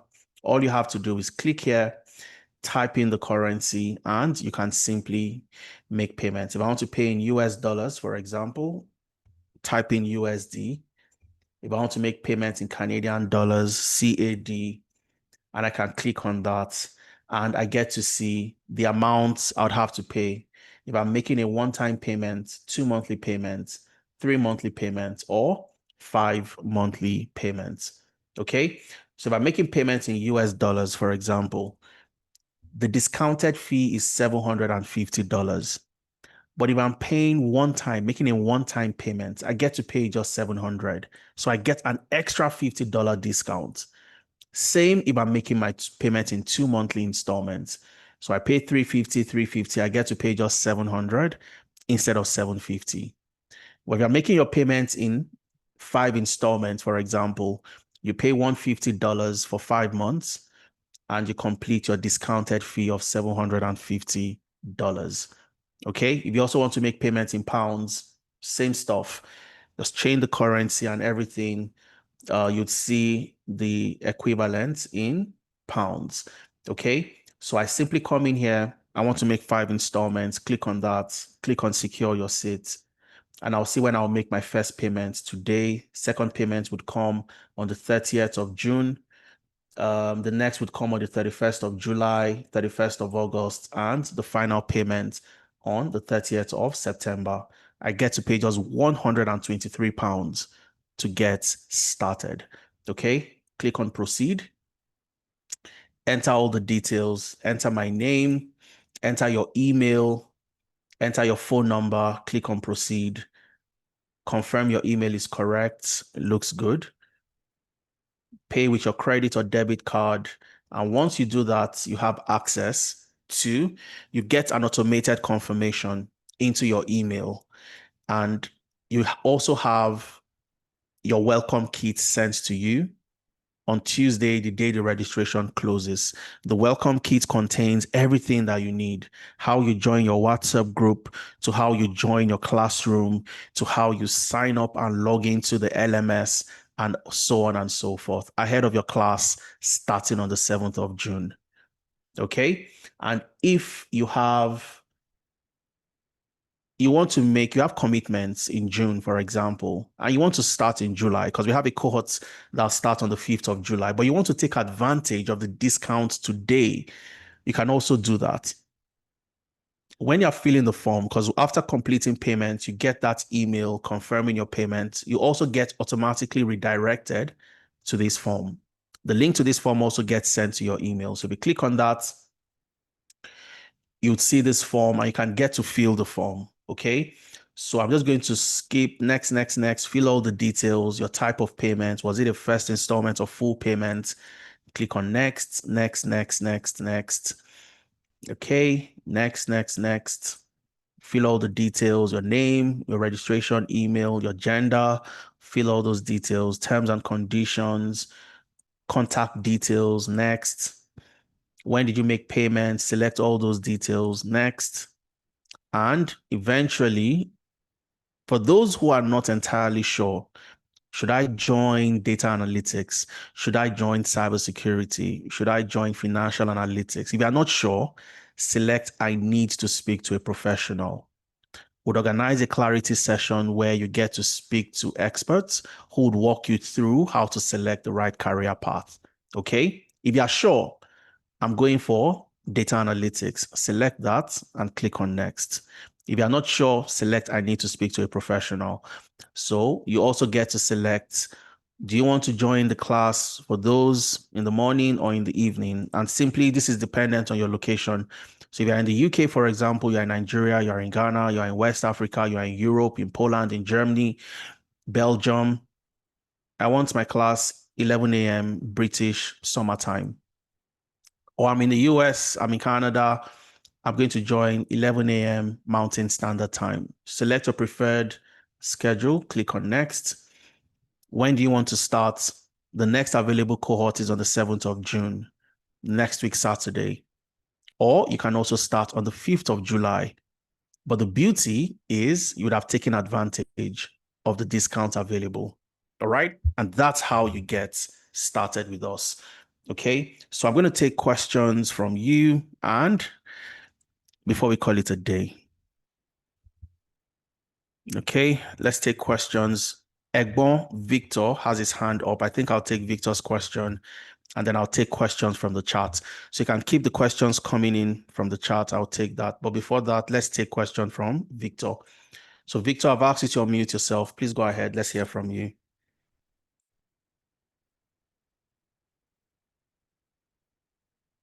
Victor, I've asked you to unmute. I can see your hand is up. If you are still there, you can unmute yourself and ask your question.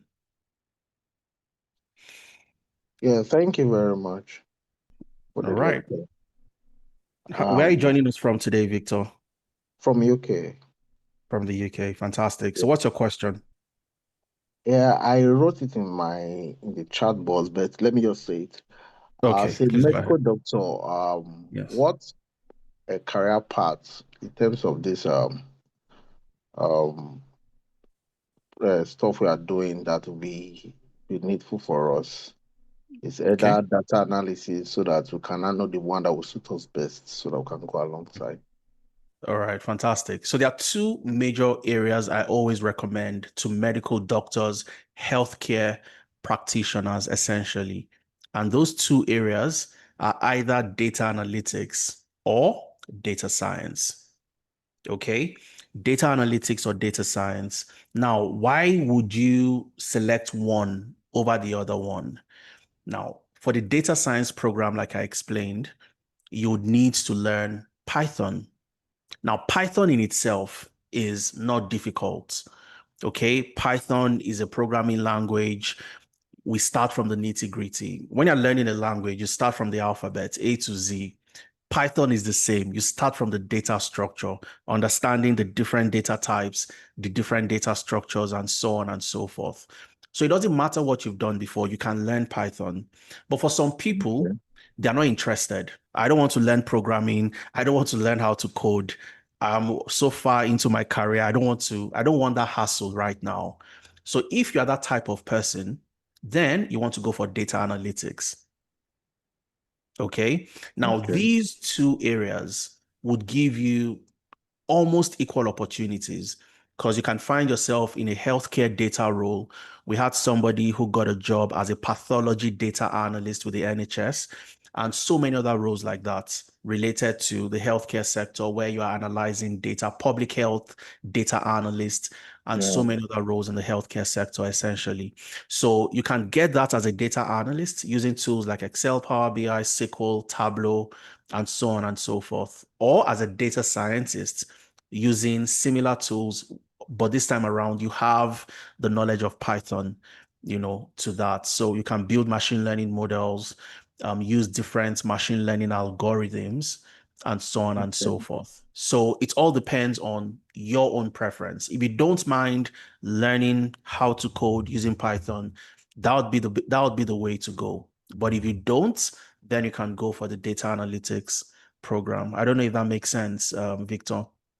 Yeah, I think it's telling me that data science encompasses data analysis, or data analysis is just on its own. Both of them are on their own, or it look as if one is superior to the other. And secondly, the flexibility of both of them. Yes.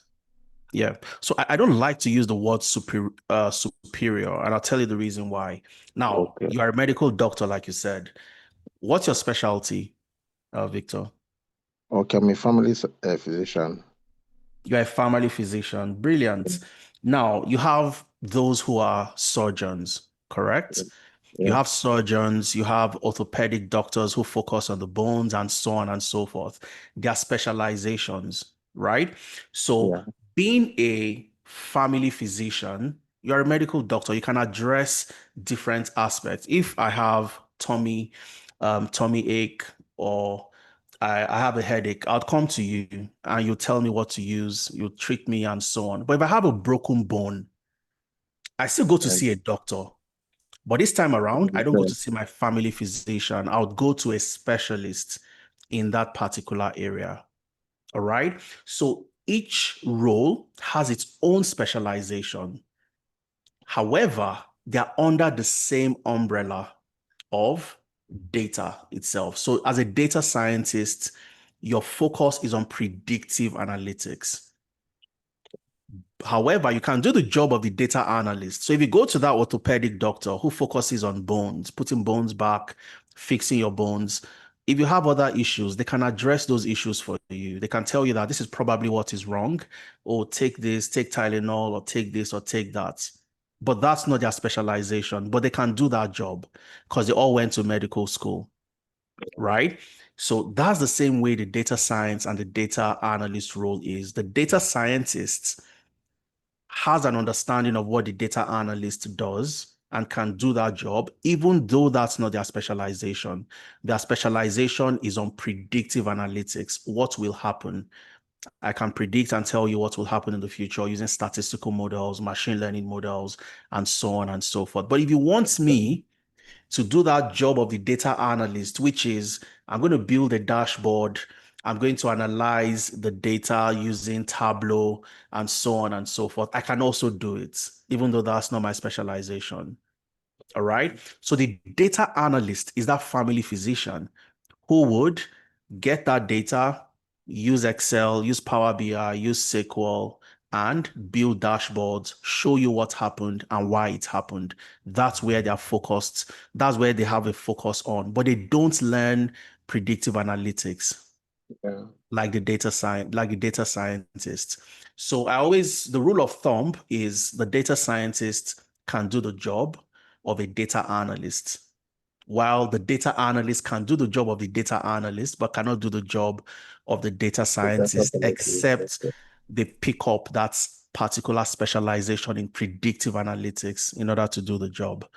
I don't know if that makes sense. So it's not one being superior over the other. You'd find the job roles in the two different areas. It's just that as a data scientist, you can apply to roles that are data science specific, and you can also apply to roles as a data analyst at the same time.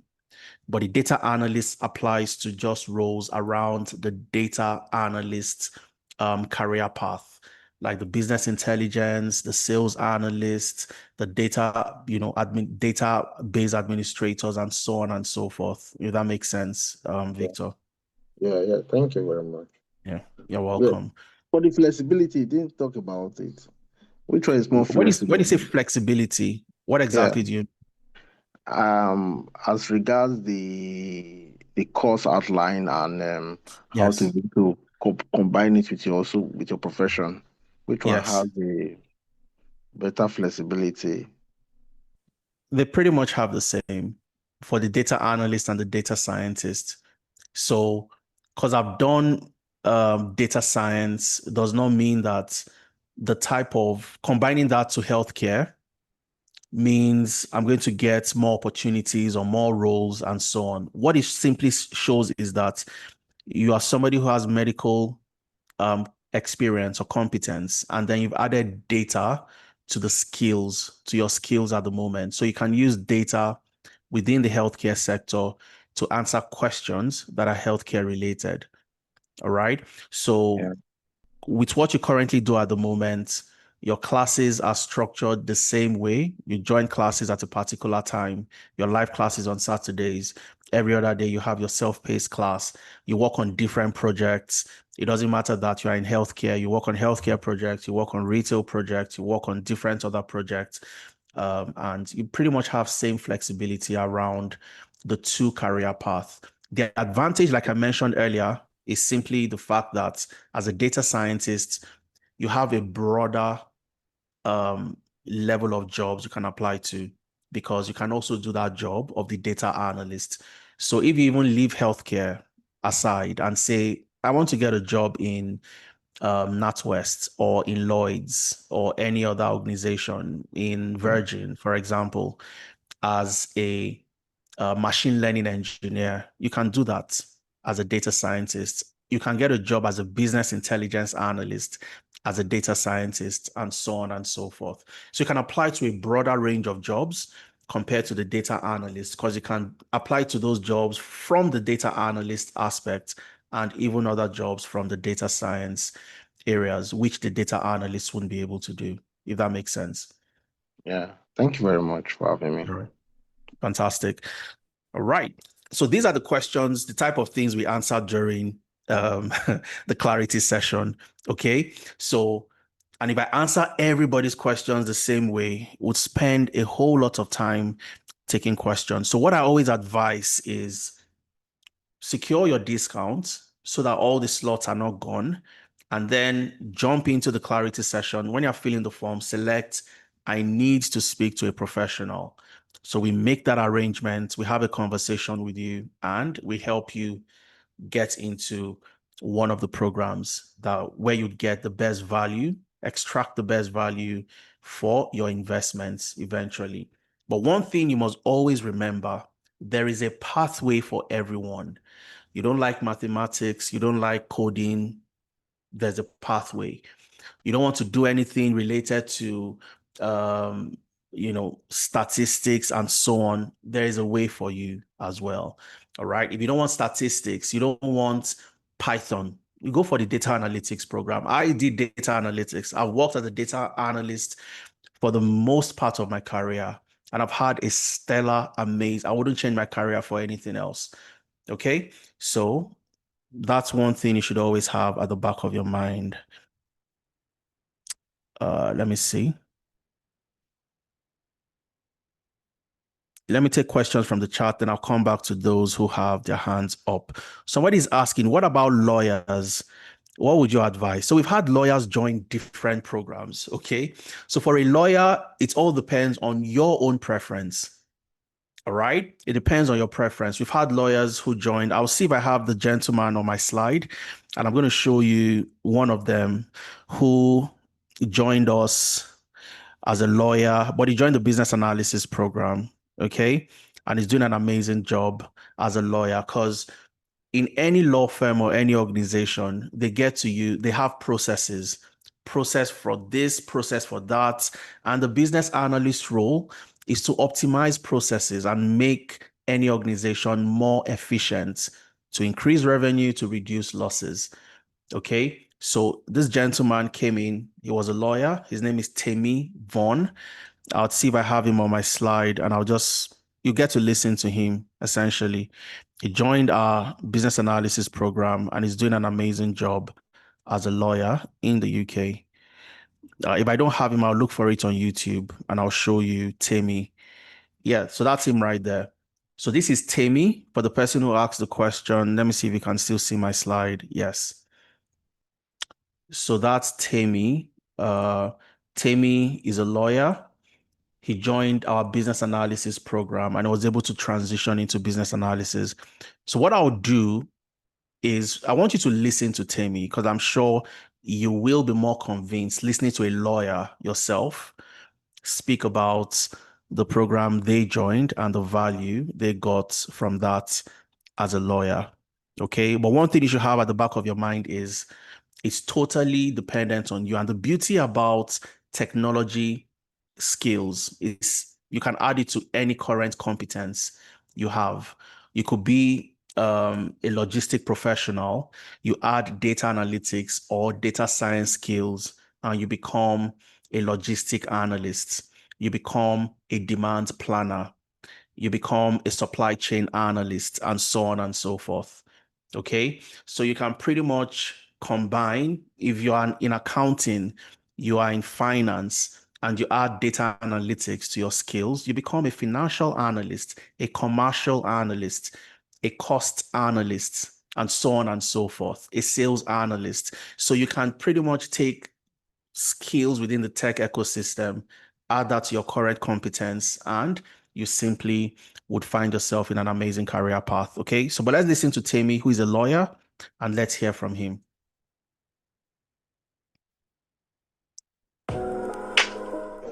Hi, good day. My name is Ramat. Sorry. So that's not Temi. Temi Vaughn, Tenalytics. That must have been the wrong link. Yeah. So that's Temi right here. Let's listen to Temi now. Every second counts in bidding.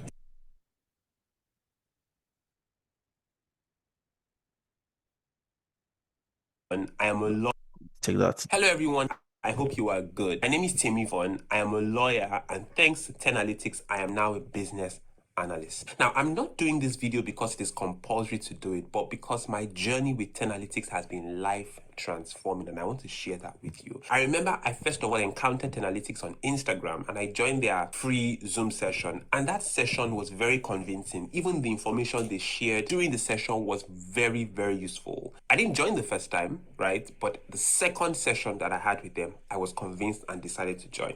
And from the registration point to the welcome package and everything, they were very, very warm and welcoming. Every time I had issues, I could walk up, message any of the staff, and they solved it with no hassle at all. Even during the sessions, the facilitators were very, very patient people. I've never seen a group of people who were that patient. We're about 20 something in class, and they ensured that every single person was carried along. You had questions taking them back, they would always answer it with patience. The whole session was mind-blowing, and this is the honest truth.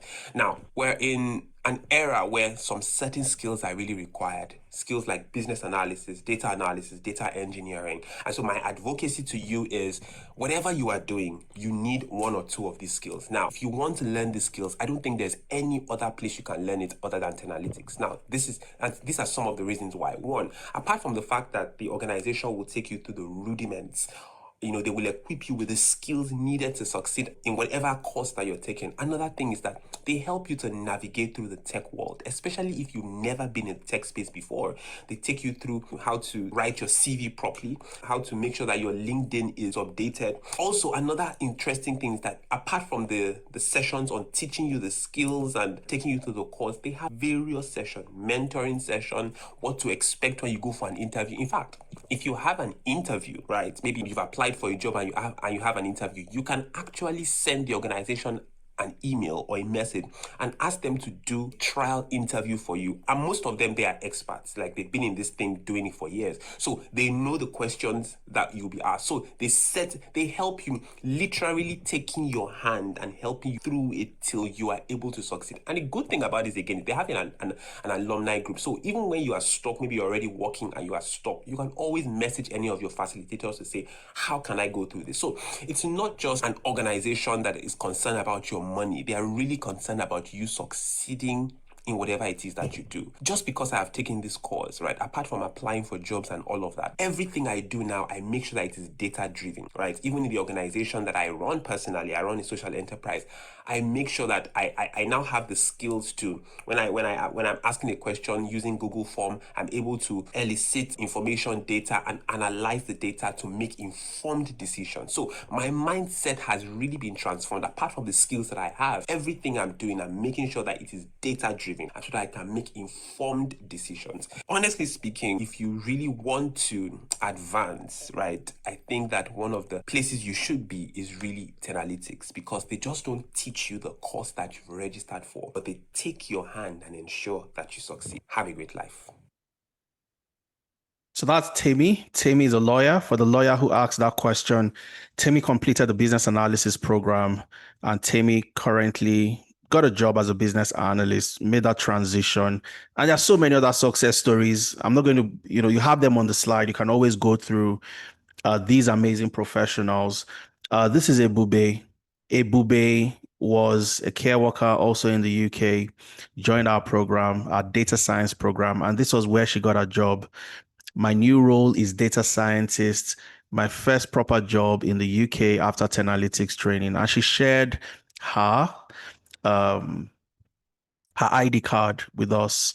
Also, full visa sponsorship with the NHS. Whistling got a job with Shell as a sales analyst.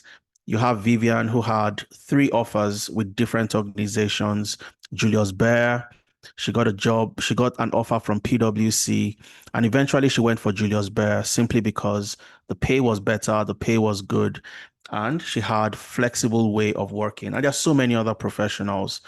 This is Busola Adesonya. Busola got a job in Canada with Desjardins as a performance analyst in July last year. I think in July last year, after completing our data analytics program, and so many other professionals.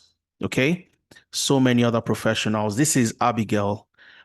Abigail currently works with the government of Alberta as a business analyst. She was also a care worker in Saskatchewan, but today she's in Alberta as a business analyst. And you have Benem, a HR analyst in the US. She got this job sometime last year in August. And so many other professionals, so many other people. You have all the amazing success stories. And that's me right there when we got into the Alberta Catalyzer program.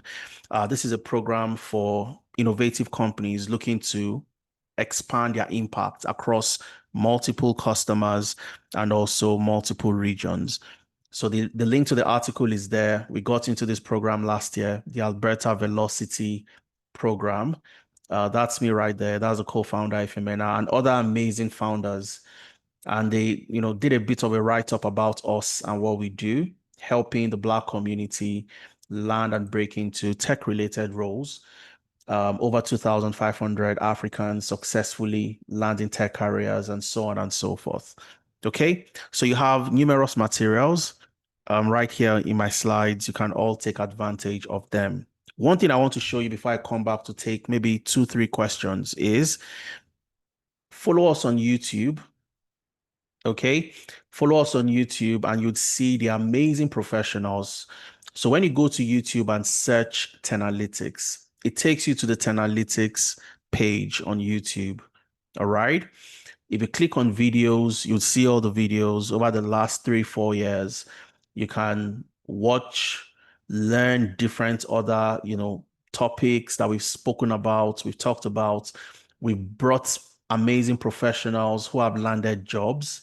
Okay, just like you. They joined a free session like you. They registered, they got started, and today they got jobs. So they are coming back to share their story, share their journey, and so on. So you see that, okay, beyond landing the job, excelling, growing, and staying competitive, these are alumni who have gotten jobs. How I got a job, my Tenalytics success story. And more importantly, if you go to the playlist, you'd see where you have the alumni job success stories. Okay, so if you come to the alumni job success stories, you can get to see all the amazing professionals, the videos I played for you today, and even more. Okay, this is Salami, how the seat approach landed me a job. This is Zainab, how I quit my banking job and landed a job in the tech ecosystem. This is Abdul Kawi, got a financial analytics job. This is Amaka, HR data analyst. This is Pavel, the teacher who became a data analyst. This is Hope. This is, I think, Adetayo, who got a job as a machine learning engineer. This is Adetayo, who got a job in cybersecurity, and so on. This is Oyefikayo. I played Oyefikayo's video. This is Lois, the lady who got a job in project management after completing business analysis, and so many other professionals. You have about 151 of them here. Okay, so follow us on Instagram, follow us on LinkedIn, follow us across all platforms so you get to be the first to see the amazing stuff we're doing. Let me see more questions. But BK Buna, who asked the questions about lawyer, I hope Tammy Vaughn answered that question for you. When is BA starting? All the programs, the new cohort would commence on the 7th of June.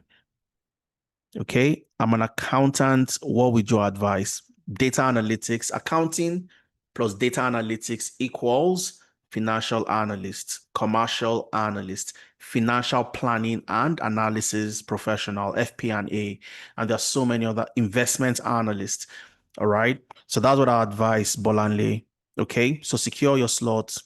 If you want to ask more specific, dedicated questions, you can always do that in the clarity session before you start and before you join on the 7th. Okay. Let me see. Yeah, somebody is asking, our program structure changed. Yes, it changed. So back in the day, we used to have 4 months up until December 2024. We used to have 4 months learning. So all the amazing people you've seen getting jobs last year, early this year, they completed a 4 months learning program, 3 months learning, 1 month internship, but it was intensive. Okay, so you had people who were mothers, they had kids, they had children, and it was too intensive for them. So, to make it more flexible for more people to have a flexible learning journey, it doesn't matter how slow or how fast you are, you can always catch up on your classes and so on and so forth. So, we extended it from the 4 months learning to 8 months, 6 months in class, 2 months internship. So you have an extended internship and you also have an extended learning timeline, which means that you have enough time to embody all the skills, practice, and work on projects, so you are even better on the job. All right. Let me see more questions. Okay. Uga is asking, I don't know if this is a question. Is there anyone here who can answer? Is there anyone here who can answer? And this is peculiar to Canada. Yeah. So you have people across different regions. Okay. Uga, I'm currently in Canada. I am one of the members of one of the um, participants in the Alberta Catalyzer Velocity program. So when it comes to landing a job in Canada, you have professionals who would work with you to enable you do that. I've lived and I've worked in the UK. I've worked for companies in the US as well, but I've not lived in the US. All right. So if you have questions or specific aspects around what to do in Canada, you have professionals to help you do that. And one of the things I always tell my people in Canada is you don't have as many resources as those in the UK. Okay. So you can't use the same strategy. For those in the UK, you apply the same in Canada. For example, one major example is in Canada, networking is more important than anything else you would ever do. So if you are sitting from the comfort of your home only applying to jobs, you're going to apply to jobs for a very, very long time.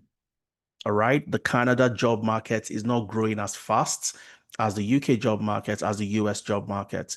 So you have to look for innovation hubs. You have to look for accelerators. You have to attend events where you would meet people, network with people who would open up opportunities for you. And there are sessions we have around this. We share the kind of events you can join. One of the ones I always join, I always advise people to join two, actually, depending on where you are. I'm in Alberta, so I always advise there's Platform Calgary and there is Edmonton Unlimited. Okay, but let me give you an example. Edmonton Unlimited, I'll just show you how this works. All right. And usually these are places you can go to for free. And I'll tell you what happens. If you go to Edmonton Unlimited, you go to their events, and even if you're in the UK, all you have to do is search for innovation hubs near me. And you'd see so many of them like this. So if you go to events, there is something called community coffee. Okay, community coffee. It happens every Wednesdays. Let me tell you what community coffee is all about. This is an event where founders, co-founders, CFOs, HR professionals, different leaders across multiple sectors, they come together and network. Even if you don't like networking or you don't like talking to people, you'll be forced to, because you take this sticker, you write your name, you attach it to your the top of your shirt, and somebody sees your name. Hi, what do you do? And you start to explain. And from this alone, so many of our participants have gotten job opportunities because you interact with the people that matter and you get ahead of the line. So you're not just submitting your CV online, you're actually submitting and following up with that person because you've done what? You've connected with the person in a networking event. So that's what community coffee is all about. And there are so many other, organizations, so many other places, hubs that do things like this. Every Wednesday is 9 a.m. to 11 a.m. for free. You take coffee, they have muffins and so many other things. You take it for free and you network. All right. So that's what's community coffee. And there are so many other places like that. There is Platform Calgary. Okay. Platform Calgary for those in Calgary. Platform Calgary is also very similar. There is level 39, L39 in London. There's Silicon Roundabout in London and so many other places like that. All right. And all you have to do, go to events, under events, attend a community event. You'd see all the events they have. You can't sit at the comfort of your home and get the type of result you want to get. So for the person who asks questions around Canada, there are strategies specific to different regions based on the nuances across those places. All right.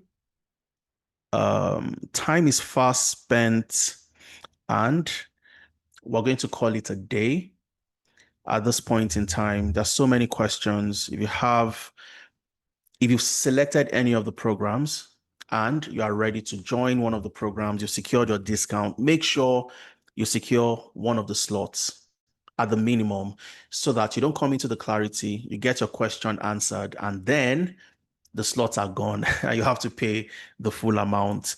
You don't want that to happen. All right.